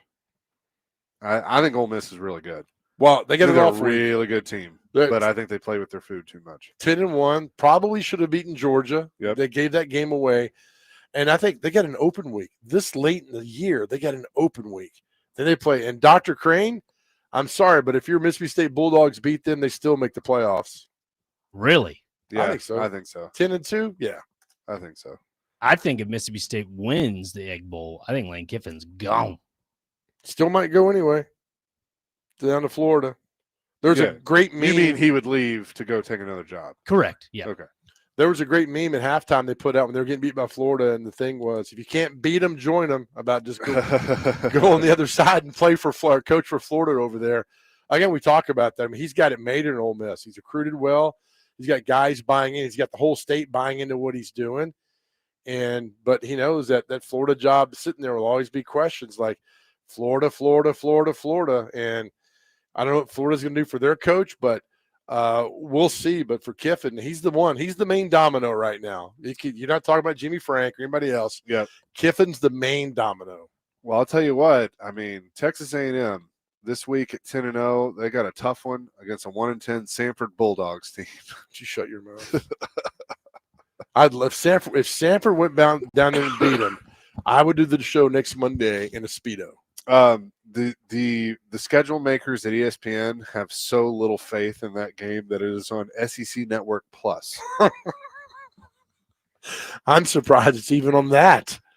It happens. Sanford will get a nice little check, and then it's a shame Jimbo's still not there. There's no line for that game either. I mean, what would you put, 60? Yeah, probably.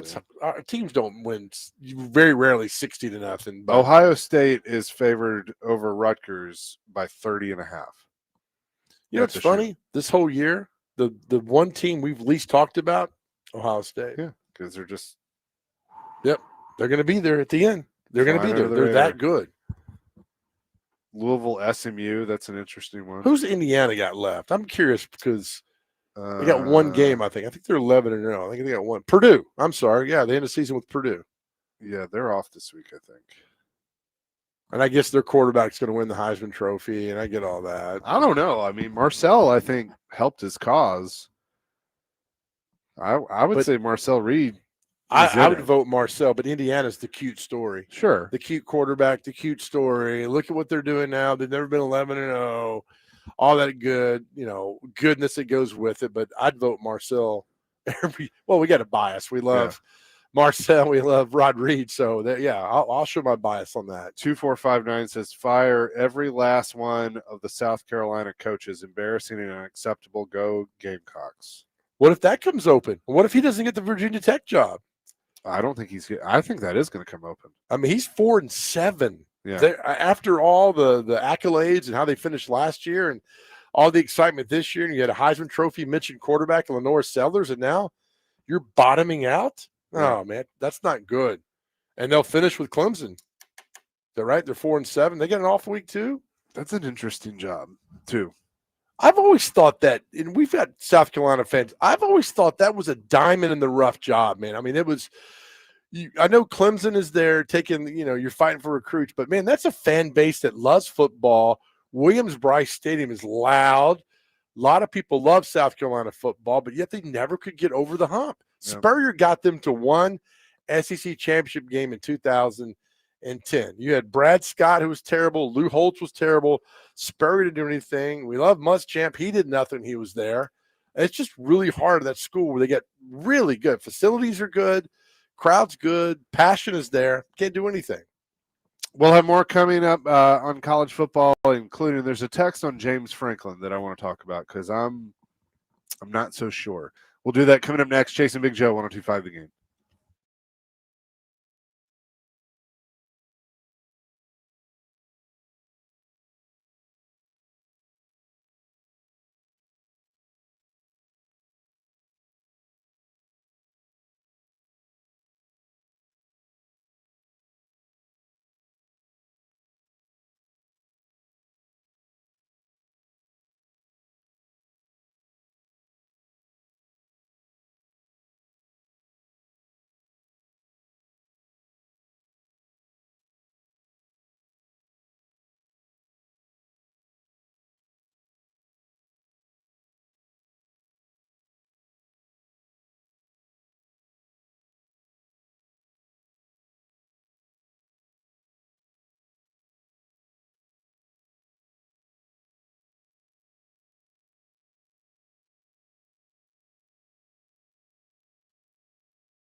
Chasing Big Joe, 102.5 The Game on this Monday, live at Circus Sports Kentucky at the Mint at Kentucky Downs. Richie in White House says there was a report this weekend that mentioned James Franklin and Virginia Tech are close to an agreement. Do you guys think that will be the first college coaching hire, and how well will he do in the ACC? Better than the Big Ten? I'm not. I will believe that when I see it. Yes. I feel like this is some Jimmy Frank work at hand. Him and I think Jimmy Sexton's his agent, doing some work, and I'm not ready to say that he's going to take that job yet. Now, do I think he would work there and be a good fit there? Yeah, I do. I mean, I think the ACC is a lot less pressure, and he'd probably be there for 2 or 3 years and try and parlay that into another big job. I agree. I don't think he ends up at Virginia Tech. I don't think it's sexy enough for him. I think Auburn would be a good fit for him. Because I don't think Auburn's perfect because I don't think he cares about Alabama and we got to compete with Alabama. I don't think he cares. I think he can come in there and blow so much hot air that people are like, oh yeah. I mean, and he wins games. Yeah. And he's a guy that does not care that Alabama's across the state from him and everything's got to be mirrored against Alabama. I don't think he is that way. That's why that job is for him is attractive. But I just think you look at Florida, you look at UCLA. I think UCLA is a more attractive job than Virginia. I don't know. I think he wants back in the SEC. Show your boys you can coach. Why not? Yeah, I still think Florida would be the perfect fit for him, but I don't it's know. Weird. I mean, it's like, are they all in on Kiffin? Because I don't hear any other name mentioned for that job besides Lane Kiffin. Well, it's all going to start. The dominoes are going to start falling in 2 weeks, because after that Saturday, after Thanksgiving, that's when the dominoes are going to start falling. But before championship Saturday, you're going to see more firings, and then you're going to start to see. So what does Kiffin do? You're 11-1. You get in the college football playoff. You want the Florida job. Do you leave Ole Miss? No. Because I'm telling you, if you're the Florida coach, you ain't coaching my team. Goodbye. Right. That's the old Bo Schembechler when he kicked out their basketball coach in 1989. He's like, you ain't coaching my team. You got a job elsewhere? Go coach elsewhere. Yeah. So if he leaves, I mean, there's a lot at factor with him here. And and in Florida's like, we're going to hold up. But if I know you're taking that Florida job, you're not coaching my team. Goodbye. Yeah. Gone. I don't care. I think he stays. I don't know why you I leave. really think he stays. He's got it made there. Maybe finally he'll win something, win a big game, because he's never Well, won a big game. and I think he's in the best position now to potentially win at Ole Miss. I mean, because I think they have it's going to be really hard to keep them out of the playoff unless they just completely fall apart the last 2 weeks. Yeah. So Auburn, we're hearing all these different names. John Sumrall, is one at Tulane, and Jimmy. He's going to land. John Sumrall is going to land one of these jobs in the SEC. I mean, does Silverfield from Memphis go to Arkansas? Is that the one we're hearing right there? I mean, I don't know. Maybe. I don't know. That's an interesting one. UCLA comes open. I'd coach at UCLA in a second. It's a lot of. That's a storied program, man. Now you're moving to SoFi, and I don't know. That's something. But Virginia Tech's out there, but I don't think Jimmy Frank. I'd be shocked if Jimmy Frank takes that Virginia Tech job. I think he wants back in the SEC in the worst way. Why not go to Arkansas? I mean, there's some places to go for him. Does Petrino land somewhere, or has he? No, I don't think they played better under him. No, they haven't, and they got didn't they get beat Saturday? LSU beat them, I think. Is that right? No, I think he's a lot of baggage with him, man. He's a guy that just filled in right now because they needed that, but overall, no, I wouldn't have him in there. I'd be interested to see if anything happens. Now, the coach at North Texas, I forget his name. Yeah, I mean that guy. I mean that was Cam Ward's coach at Incarnate Word. Yep. I think the UTSA coach too. Trailer, his name? Yeah. So there's a lot of good coaches out there, but like if you're LSU, I don't think you take a flyer on these guys. I think you want a big name. Jimmy Frank's a big name. I don't know. Maybe I think you need to go get a guy that's got experience. Of course. Who's out there though? Who would leave? I mean, Clark Lee leave Vanderbilt for LSU? I would in a heartbeat. I would in a heartbeat. Probably would too, but Yeah, I mean him or Lane or Franklin or And that's something else. I mean, did LSU hurt themselves by saying, "All right, you're going to get a contract, and it's going to got to be approved by the board, and I go through the governor, and here's what's going to happen." If I'm like, do I really want to go through all that? If you're in a good position where you are currently, I don't know. If you're Summerall, okay, if you're Tulane and Summerall leaves, do you hire Ed Orgeron? No. I think he's a disaster. I think he is too, but I think he is going to do everything he can to get a job. I don't think he would coach that. I think he wants a big boy job. He's not going to get one. Is he out of money? No. Yeah, he's that famous thing like, how much you going to pay me? 18 million. Show me what door to go to. Right. I mean, like no, I mean, there's a lot of really good coaches at Group of Five, but as an AD, are you going to risk your career hiring this guy, hiring a young guy? I mean, not Orgeron, but a guy from a Group of Five. Yeah. It's tough, but these Group of Five guys, they do well. They do really well. And I think a name that people keep forgetting that one of our texters just brought up, Pat Fitzgerald's going to get a job. Now, I don't think he's an SEC coach. Nah, keep him up north. Yeah, but I think he's going to get a job. Adam in Portland wants to weigh in on Lane Kiffin real quick. Adam, what's up?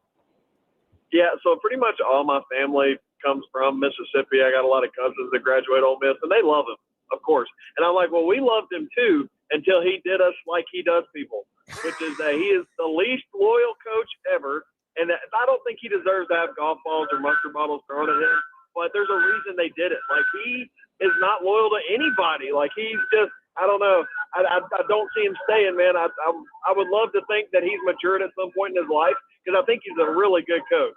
But I think he's a chump, and he's going to end up treating Mississippi the same way he treated us, and he'll end up doing. I mean, I think he'll repel out the best chance he gets.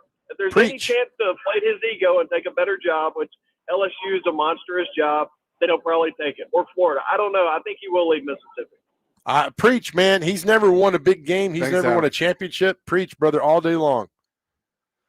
Yep, I am with you. Coming up next, John McClain going to join us. We'll get back into the NFL, including Houston's win over the Titans and much more. Chasing Big Joe on this Monday, 102.5 The Game.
Hour number 3, Chasing Big Joe, 102.5 The Game on this Monday. We're at Circus Sports in Kentucky at the Mint at Kentucky Downs. And as always on Mondays at this time, we say hello to John McClain down in Houston who joins us. And John, I just got word from both the Tennessee and Texas Department of Corrections that they used the Titans-Texans game yesterday as punishment for their inmates. So they piped that in to all the prisons in Tennessee and Texas. Well, they would have had a hard time piping it in when every other city didn't carry it, right? Only Nashville carried it. Any other state carry it? No, Houston. I mean, They Houston were and treated to a nail biter. it was riveting, but it was the Texans were able to pull it out to get to 500, and now at 5-5, so there's still a chance, I guess, so to speak. But the Titans fall to 1-9, and it was just a tough one to watch. Oh, it was a tough one to watch. What about that exhilarating first half? 3-0. Well, that was exciting. And the thing that one drive that the Titans had at the end of the game, 11 plays, 95 yards, that was kind of titillating, showing you what Cam Ward would be capable of. You know, several times he had drop passes, and those pre-snap penalties were ridiculous. I know somebody said something about the cadence. Yeah. That it was Ward. Well, that's why you have practice. It's ridiculous. Latham jumping off 3 times at home. And but the fact is, as I say, you got to get that first pick. And they took another step for that first pick because right now Fernando Mendoza is separating himself. Long time to go in the scouting process, but you want a team, especially a team like, say, Cleveland. Cleveland needs a quarterback. Cleveland doesn't have a quarterback. Cleveland has 2 first-round picks, you know, and you'd have a chance to get 2 first-round picks and more. Anyway, with all that money to spend in free agency, a new head coach, new guys on both sides of the ball, Ward going into his second season, next season is when fans should get fired up.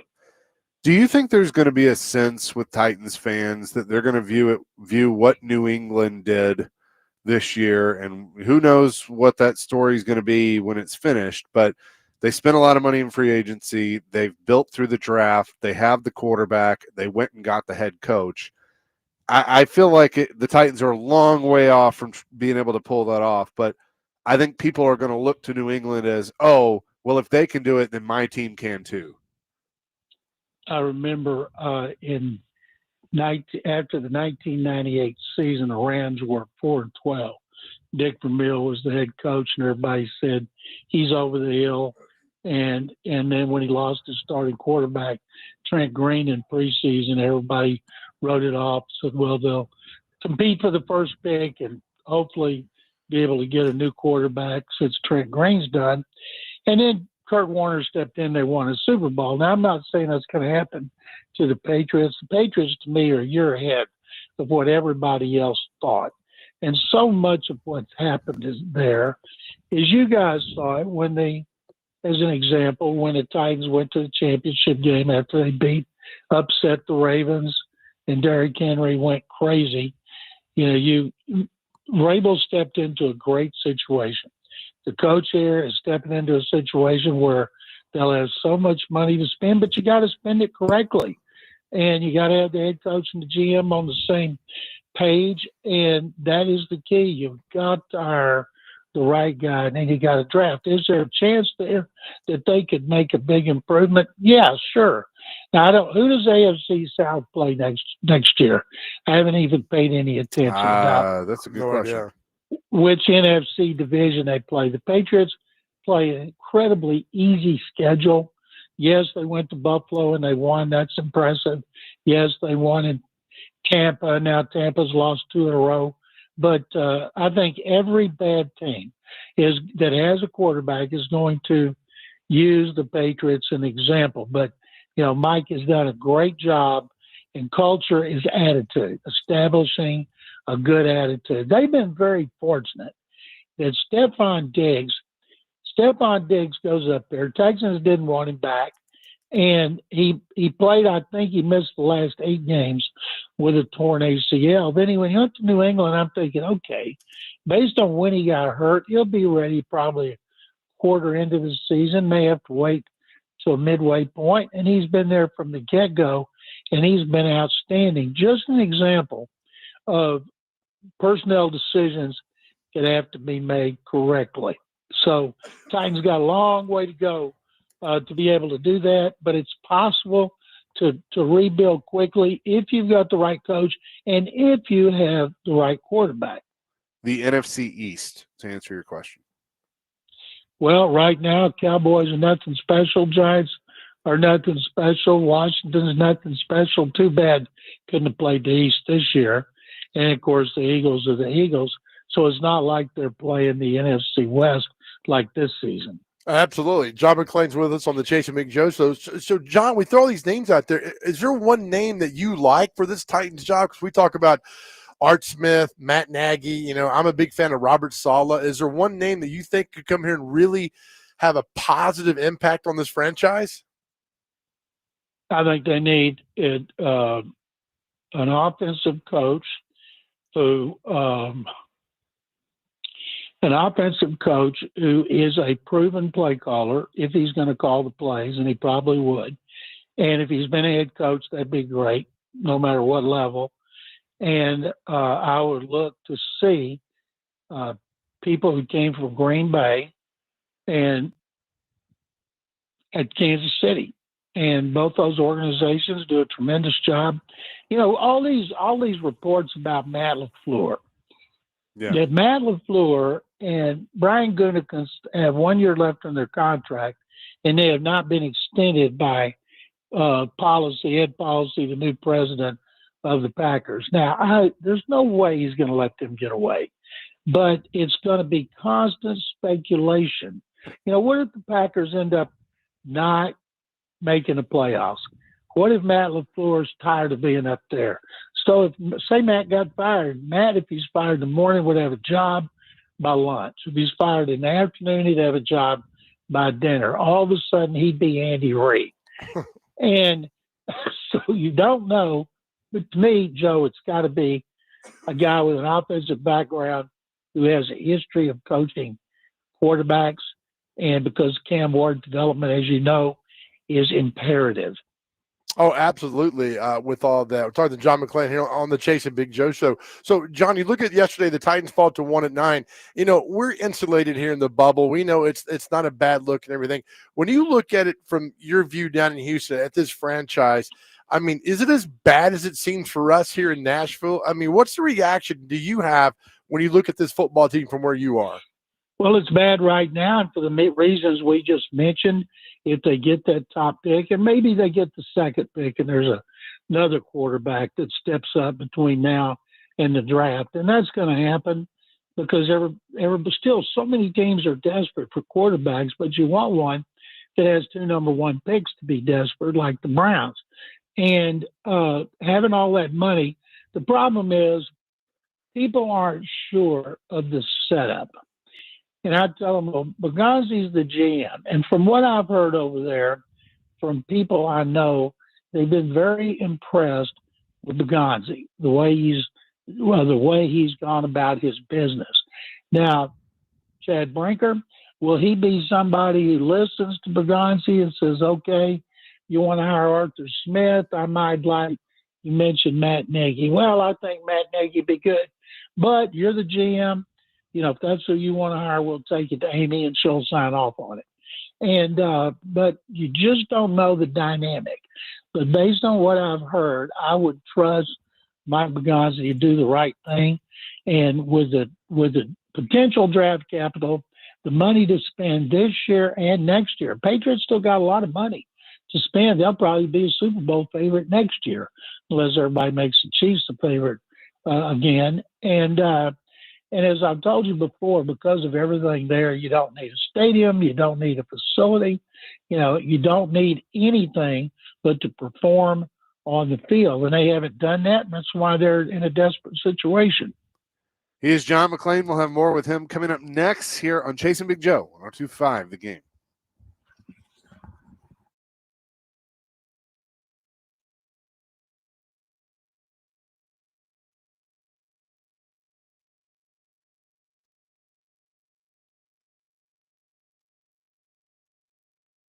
Hey guys, Big Joe here again. Listen, I tell you all the time about where you live should be perfect. Let me tell you about my good friends over at Reunion Township at 109. You deserve the best in life, and where you live should be the absolute best. At Reunion Township at 109, that is the best. Resort living with the luxury you deserve. Nestled perfectly between Mount Juliet and Lebanon.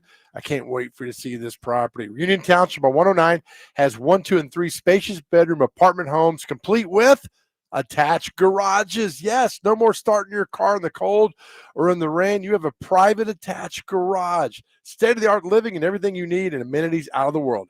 Here's the website, reuniontownship.com. Reuniontownship.com, and you can get 2 months free when you lease. 2 months free, resort living, quiet, spacious, and again, private attached garages. It's the luxury you absolutely deserve. I say all the time, your job is stressful. Your life is stressful. Where you live should be perfect. At Reunion Township at 109, that is perfect. Here's a website again, reuniontownship.com, reuniontownship.com. Check them out and see what I'm talking about. It's perfect. Reunion Township at 109. Welcome home.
Chasing Big Joe, 102.5 The Game here on this Monday, continuing our conversation with John McClain. And John, a riveting matchup tonight on Monday Night Football as the 3-5-1 Cowboys head to Vegas to take on the 2-7 Raiders. What a matchup. It is a matchup that I promise you I will not be watching. The only reason I watch the Cowboys is to see if the Cowboys lose. And the Raiders are in a similar situation. You know, Geno Smith has been a big disappointment. Chip Kelly has been a big disappointment. They're paying him $6 million a year to be the offensive coordinator. Texans sniffed around him a little bit. Boy, once they found out that price, they had no interest. He's cashing in on that national championship at Ohio State. And it looks like he and Pete Carroll kind of have a difference in philosophy. I know they struggle to use Ashton Jennings the way they want to because they'd like to have some leads and run him a lot, but they don't have any leads. And I'd love to see the Raiders beat the Cowboys because it kind of be the ultimate indignity considering how pathetic they are. Do you think that Brian Schottenheimer, this could be a one and done, or is Jerry going to be patient and know that he's still got work to do on the defensive side of the ball? I know they made some trades at the deadline and give him another year. Jerry Jones has never been quick on the trigger. He keeps his coaches too long. Jason Garrett being a great example. Chan Gailey, another one. Dave Campo. Even Wade Phillips. He fired Wade during the season, and Wade had gone to the playoffs and won a playoff game. So, no, I think Jerry kind of feels like he discovered a nugget because he was drilling where nobody else was, and he wants to give him every opportunity to do well so Jerry can beat on his chest and say, aha, nobody else was interested in him but me. I know what I'm doing. John McClain's on the Chase and Big Joe show. John, I really, really like watching the Carolina Panthers. I think Bryce Young has turned into a nice quarterback. Dave Canales is doing great. You look at that team at the beginning of the season, you know, Canales was on the hot seat. They're not going anywhere. But now they're 6-5, and he's got them to believe in. And that's just a fun football team to watch. Had a big win yesterday versus the Falcons. Your thoughts on the Panthers and the patience they've shown? Bryce Young had 3 touchdown passes, I think like 450 yards.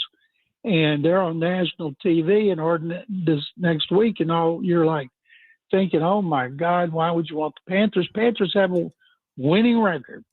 It might actually be a good game. And Canales has quietly done a good job, just to echo what you said, Joe, very quietly. There's no controversy out of there. David Tepper, the owner, I'm not saying he's a model owner, but after the way he started, it's like he's been locked in a closet and they threw away the key. You don't hear anything about him. And Canales, you know, Mike Vrabel is going to run away with Coach of the Year. Yep. Second will probably be Shane Steichen. But I tell you what, Dave Canales ought to be third. John, yesterday, Shedeur Sanders got in the game. And according to Athlon Sports, minimum 15 attempts. He had the 4th worst quarterback debut of all time, going 4-16. I don't blame that on him because he was thrust in the game and all that stuff that went on. But, I mean, do we see him starting on – I know Stefanski said we're going to go back to Dylan Gabriel if he's out of concussion protocol. But from all accounts, people that were there said when he came in the game, the stadium exploded. They have not heard Cleveland Stadium that loud since 1999. I mean, there's a lot of drama here with this. Where do you think this goes forward, John? I don't think this had anything to do with Shedeur Sanders and everything to do with how absolutely pathetic the Browns are in their quarterback situation is. They've got 2 number 1 picks. They want to move up and get a quarterback. They may be in position to get him with where they're picking. And Shedeur was awful.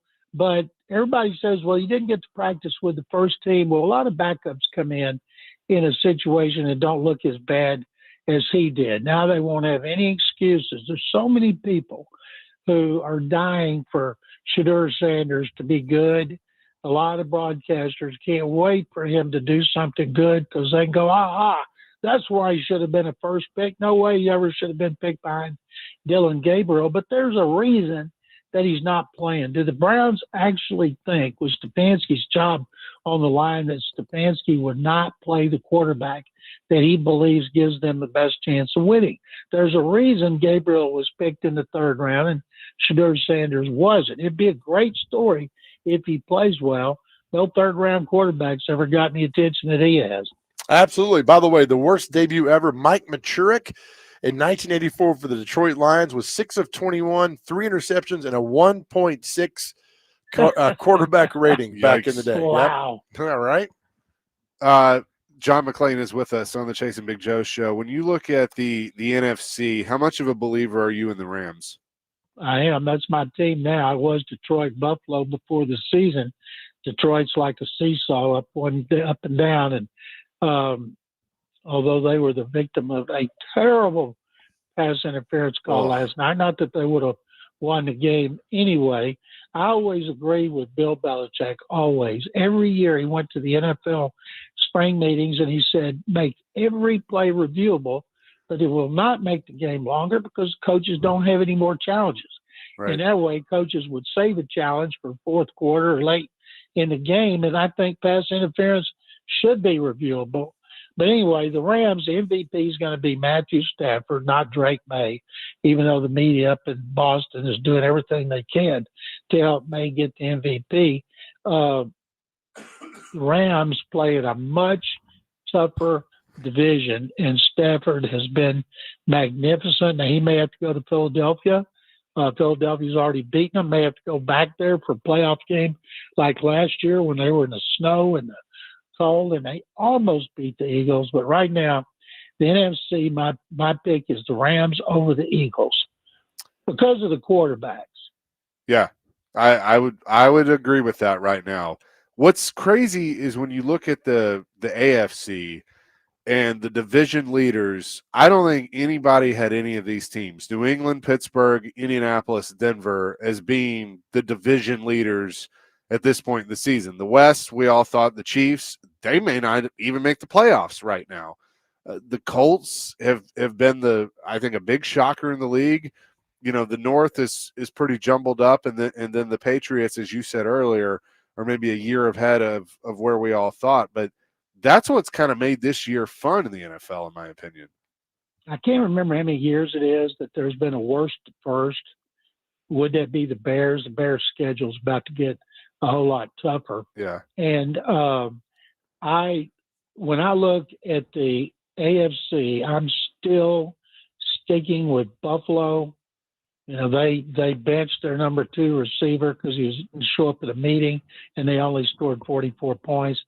And Josh Allen, 6 touchdowns. Second time in his career it's happened. Only 3 times in history has that happened.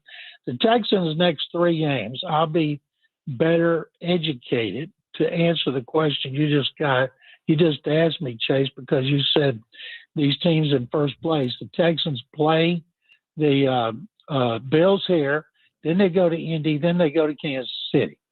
And the Colts, when I look at teams I think got the best chance for the Super Bowl, I'm looking for the quarterback who's playing the best, who's healthy, who has a reasonable number of weapons around him who are healthy. That's why I would not pick Daniel Jones over Josh Allen when it comes to that January. I wouldn't pick Drake May over Josh Allen. I wouldn't pick anybody in the NFC over Matthew Stafford.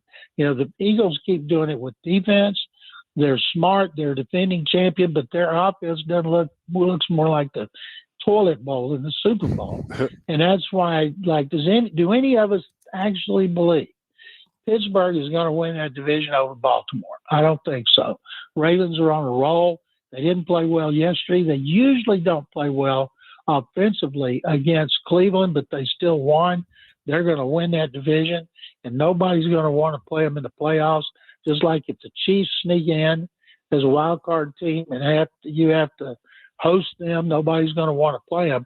And it's too bad about Denver. The defense is so great. They keep winning all these close games in the fourth quarter, but their offense overall has been a disappointment. Yeah, John, I was going to bring that up. Broncos have won 6 one-score games. They've only lost 2. They've won their last game. The last 5 games by 12 points. I mean, they're playing with fire, but here's the thing. They're winning, right? Last year, Joe, the Chiefs were 11-0 in those one-score games. They were winning in ways you're like, oh, my God, that kick was blocked. They win. It should have been an easy field goal, and more power to them for doing that. But, you know, they were not able to win the Super Bowl. And I just don't think at this point if you're struggling on offense, all of a sudden the light's going to go off and your offense is going to make dramatic improvements. Defense wins championships, but boy, you got to get to the championship to win it before you can say that. And right now they do not have a championship offense. John, appreciate it as always. We will talk to you next week. Guys, my pleasure. Thank you very much. And I always appreciate it. Yep, absolutely. John McClain joining us down in Houston. He does so every Monday at 2 o'clock. We'll react to some of those things and look at the NFL and the Titans as a whole. Coming up next, live from Circus Sports in Kentucky, chasing Big Joe on this Monday, 102.5 The Game.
Chasing Big Joe, 102.5 The Game on this Monday, live from Circus Sports at the Mint at Kentucky Downs. Chase McKay, Big Joe, Dr. Crane, Nick Frazier. Looks like bad news out of Atlanta. Michael Penix seems to be out for the year. Potentially season-ending knee injury during Sunday's loss to the Panthers. He's going to seek a second opinion, but it's not encouraging. Adam Schefter says this is expected to be the 5th season-ending injury for Michael Penix in his 8 college and pro seasons. Good Lord. Well, I mean, good news. Falcons aren't going anywhere at 3-7. Hope he gets healthy and gets back on the field. So Kirk Cousins will take over as the starter. Also, the Jets are expected to make a quarterback change, going to Tyrod Taylor from Justin Fields. Diana Rossini had that as well. I mean, the Titans are terrible, but that Jets team, how'd they win 2 games? That's a great They're question. 2-8, and they're bad. I mean, they're just top. Poor Justin Fields gets all the. I mean, he's great at Ohio State, but this shows you sometimes it doesn't transfer to the National Football League, and he's just not good. I hate it. I mean, by all accounts, he's a good teammate and everything else, but just not a good quarterback. So, and it looks like Aaron Rodgers could be missing some time as well. So, with a he got a little ouchie in his left hand. Yeah, you got an ouchie. You got an ouchie. Still throw it with your right hand. Get out there. They're 6-4. That's a surprising 6-4 because they don't do a lot of things well. They just show up and I mean, there's not a lot of talent there, but they're still 6-4, leading the NFC North right now. But I think the Ravens are right on their heels, and the Bengals. I mean, does he come back next year, Zach Taylor? I mean, I don't know. He's been there now 7 seasons. Got you to 1 Super Bowl though in 21. Yeah. And when you got Burrow, you're not bad. Last year they might have been the best football team down the stretch last year, the last 6 to 7 games. But of course, that means nothing. We don't get into the playoffs and make something happen. But their defense was a hot mess, and that DC leaves and goes over the Colts, and now they're sitting there at 8-2. 615-737-1025. Our question of the day, revisiting that, was: are you still invested in this franchise? Because half of my friends aren't. Other half are like, we're here till the day we die. So I'm just curious where you are. We could talk about Amy Adams Strunk all day long and the development of Cam Ward, but are you still invested in this Titans franchise? 615-737-1025. You still go to the games? You still spend money? I want to know. I'd like to know where you stand on this. Yeah, I mean, I'm still invested, and I think a lot of people still are. I just think that, they gotta get out of their own way. And I think if there's a coach that, has the cojones to look at them and say, look, I want to come coach your football team. I want to come help fix your football team, but the owner's got to stay out of the way. But what gives you, if you want to buy season tickets next year, why? Unless you just truly love football and love this. Yeah. And I get it. But also get people like, I'm done. We had callers already throughout the show today who said, I'm done. I'm not wasting my Sunday watching them anymore. And it gets more and more each week. More and more people call in, more and more people text in and say, hey, we're done. I'm not wasting my time on this. And I'm just curious. We're invested because that's kind of our job. Yeah. With media people in town. So we're going to watch, and we still got to do that. But a lot of people are like, for punishment. They are like, say, well, it's time for us to kind of move off of this and do other things. And I mean, you're talking fans have been there since 1997 that bought tickets to go to Vanderbilt and went to Memphis. And the fact you're giving up now, and I get it. You don't want to be around a losing franchise, and really no hope of it getting any better anytime soon. I understand that, but God bless those who are diehard and so passionate about this football team. Yeah. And look, I'm going to say this, they just showed it on ESPN. Calvin Ridley out for the season with a broken fibula. Mason Kinsey is terrible. He doesn't deserve to be on the field as an NFL wide receiver. Call up Restrepo. Just do it. I mean, does he have pictures on people or something? I don't know. I thought he was always Vrabel's boy. I don't know. Restrepo? Yeah. Or Kinsey? Kinsey, yes. Oh, yeah. Yeah. I don't know. I mean, is Restrepo that bad? If he's that bad, why is he get him off your practice squad? Yeah, right. Too? Why are you wasting a practice spot? If he's not giving the other team good looks, get him out there. Goodbye. Take care. Tyler Boyd, you're going to go re-sign him? He's out there. You think he's going to be better for you? Right. According to Nick Holtz a couple weeks ago, Xavier Restrepo is like a really good practice squad cornerback. So I don't know why, but apparently he's good on defense. Oh, okay. Well, great. I could use help there too. So Yeah, can he get reps at DB? They don't mind that right there. Yeah, that's interesting. It's funny. There's a play that that Jarvis Brownlee did. What's a play he didn't do the other night? I don't know if you saw it. He was trailing a wide receiver for the Patriots, and the guy caught the pass, and he stumbled over his own feet, and he fell down. What does Brownlee do? Doesn't touch him. Just runs by and gets all frustrated that he caught the ball. Patriots guy gets some runs from their 15, 20 yards. Oh, stupid. Just, mindless, dumb play in football. And Brownlee was one of those guys, and those a fit, and he's gone. It just shows you even, he was part of the team for a while. Remember, Nick, he got into a fight with the fans down in Tampa? Yeah, and somebody stole his helmet the week before they left as well. Yeah. Oh, man. Just if you can't go any worse, things like that happen, and you see what's going on there. But as far as invested, like I said, my brother is he's invested. He's a Titans fan. He's not going anywhere. There's others like, I'm done. I'm not spending any more money. Well, here we got some text. Let me read them. Thomas says, I will always be invested in this team since they're our hometown team. However, I'm thoroughly embarrassed by what Amy has put us through over the last several years. She should be ashamed.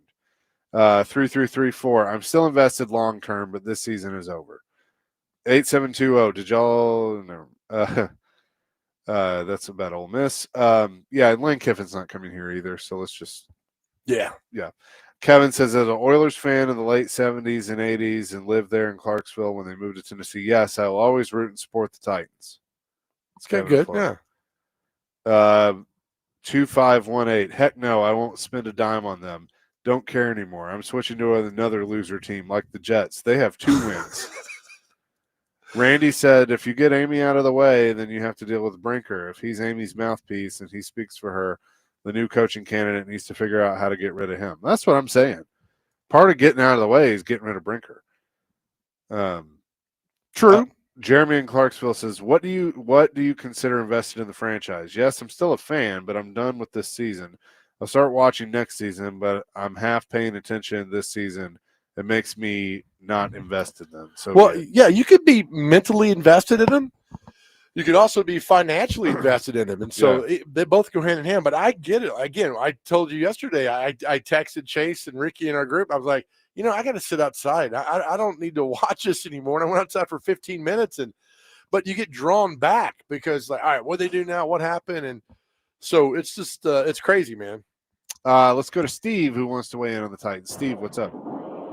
Hey, how are you guys this afternoon? Good show. Good, thank you. Listen, I just had a question, and this might be minutia, but I don't understand the kickoff rule in the NFL very well. But when Sly kicked it into the end zone and gave him the ball at the 35, why couldn't he have kicked it like between the goal line and the 20 or something like that, and they get it at the 25? Because I think that made a big difference. That gave him at least 10 yards, if not 15, free.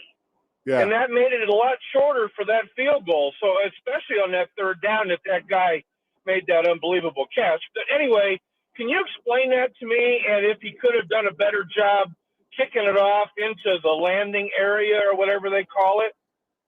Yeah. Thanks for the call, Steve. I don't truly fully understand the new kickoff rules. Right. I think I understand what they're trying to do, but I would agree. I mean, I think, and kickers have talked about this, that there is more of a strategy now that you can't just, boot it deep like you used to and take the touchback at the 20 or the 25 or whatever. Now it does go to the 35. Yeah, wasn't it at the 40? I mean, because I'm reading like a touchback. If you kick it out of bounds. With the ball spotted the receiving, it's 40-yard line. So a kickoff out of bounds or short of landing zone. Ball caught in the landing zone must be returned. Touchback is not an option. Ball lands in the landing zone, then goes into the end zone. The receiving team can return it down for a touchback, which spots the ball at the 20-yard line. It's really, I mean, even players, I don't think, know exactly what to do. And so it's very confusing. But the whole thing was to stop the running down the field, the collision. If that's been so important, why hasn't high school and college done that? Yeah. They still do it. I agree. That's a good point. Again, you're going to hate me saying this. I say it all the time. Football's a violent sport. Guys collide. A lot of collisions. It's going to happen whether or not you take the kickoff out of the game. So I don't understand all this. And the onside kick rule is just idiotic in every way possible. So They've managed to screw that up. Nice job, NFL. I would agree with you on that one. Coming up next, we'll tell you what day it is and celebrity birthdays and wrap up the show live at Circus Sports in Kentucky at the Mint at Kentucky Downs. It's Chasing Big Joe on 102.5 The Game.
Jason Big Joe, 102.5 The Game here on this Monday.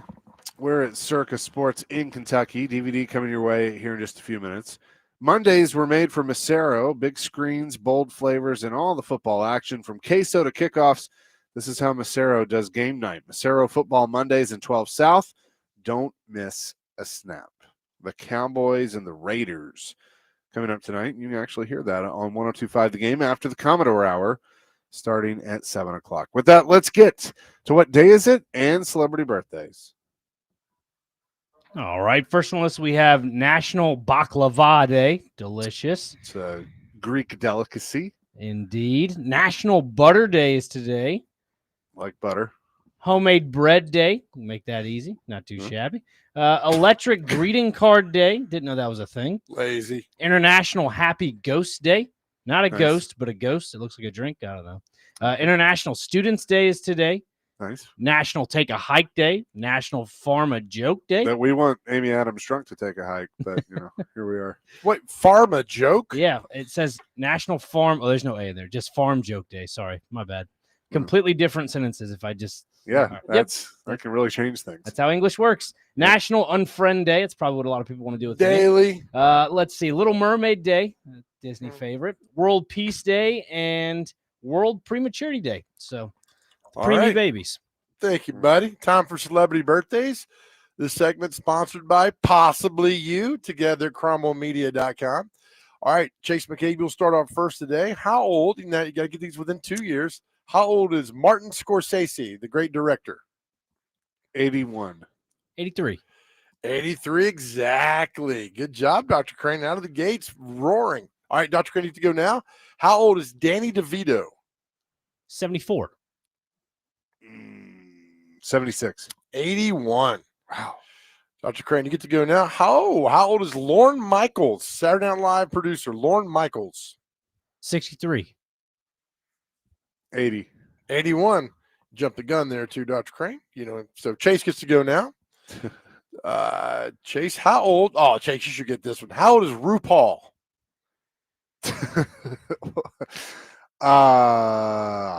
61. 63. 65. Dr. Crane's up 3-1. Now, Dr. Crane, you get to go now. Mr. Happy, jumping the gun. How old is the very attractive Leslie Bibb? She was in White Lotus 3. 38. 40. 52. Chase, you get to go now. From your favorite movie, The Notebook, actress Rachel McAdams. 42. 44. 47. So you're getting old, man. Dr. Crane, you get to go now. Actress Lauren Hutton. Very beautiful actress. I go. Dr. Crane. Okay. 47. 34.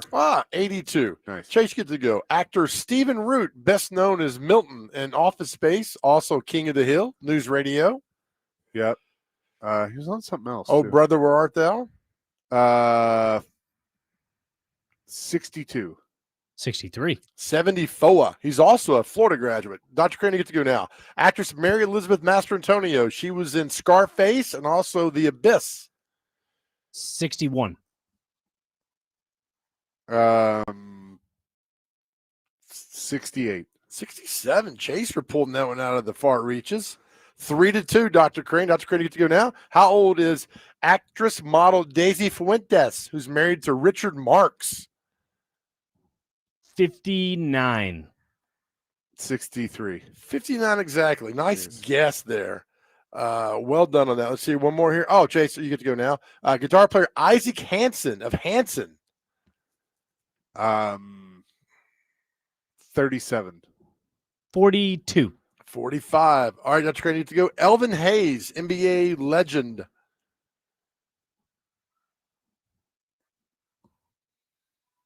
39.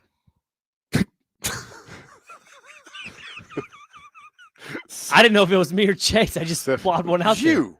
77. He's 80. Far away from your 39 there. All right, Chase, you get to go. Butch Davis, former Miami coach and Cleveland coach. 71.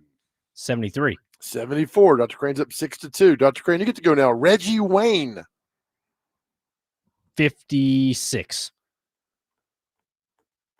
43. 47. Dr. Crane, you get to go. Chase, you get to go now. Ryan Braun, former Nashville Sound, Milwaukee Brewer. 44. 42. 42 exactly. 8-2. Our final birthday, Dr. Crane, you get to go. Kate Douglas, Olympic gold medal swimmer. I'm going to go 41. 42. 24 years old. With that, Dr. Crane, you start the week off hot. You went 8-2. I am disappointed in you. Why? Another birthday? You did. You forgot. Today is the 47th birthday of Titans legend Kyle Vandenbosch. Is it really? It is. Didn't make the list here. Yep. Love Kyle. Had him on the show last year. We did. With his mean contacts. Yep, we did. That today. So happy birthday, KVB. Happy birthday, KVB. Yeah. He was here from 05 to 09. Yep. That 07, 08 defensive front, my goodness. They were good. That is for sure. That is going to do it for us here today at Circus Sports. DVD coming your way next. Hey, as we always head off to the new week, and our message at the end of every show to our guys out there, man, we love you guys. We're so grateful you guys have reached out the last 2 years to us. Keep doing it. Keep talking. Know that you are loved. And listen, let me talk about your journey for a second. Your journey's different than anybody else's in the world, and that's what makes you beautiful. So you might get some bumpy roads, some dark clouds, but remember, through all this, that God loves you, and keep going. We need you here. Our world's a better place because you're here. Please reach out anytime if you need to talk. I'm telling you, reach out anytime if you need to talk. I'd rather hear your story than go to your funeral. We love you, and know, more importantly, more than anything else in this world, God loves you. Amen to that. Peace, love, rock and roll. DVD will continue the discussion on the Titans' loss yesterday on a big college football weekend. Willie is back in the United States, so he'll be able to talk about his travels to Sweden and everything with the Predators. Who knows what's next for the Nashville Predators? But that is all coming your way on your drive home. We're back at it tomorrow from Germantown Pub starting at noon here on 102.5 The Game. Have a great rest of your day.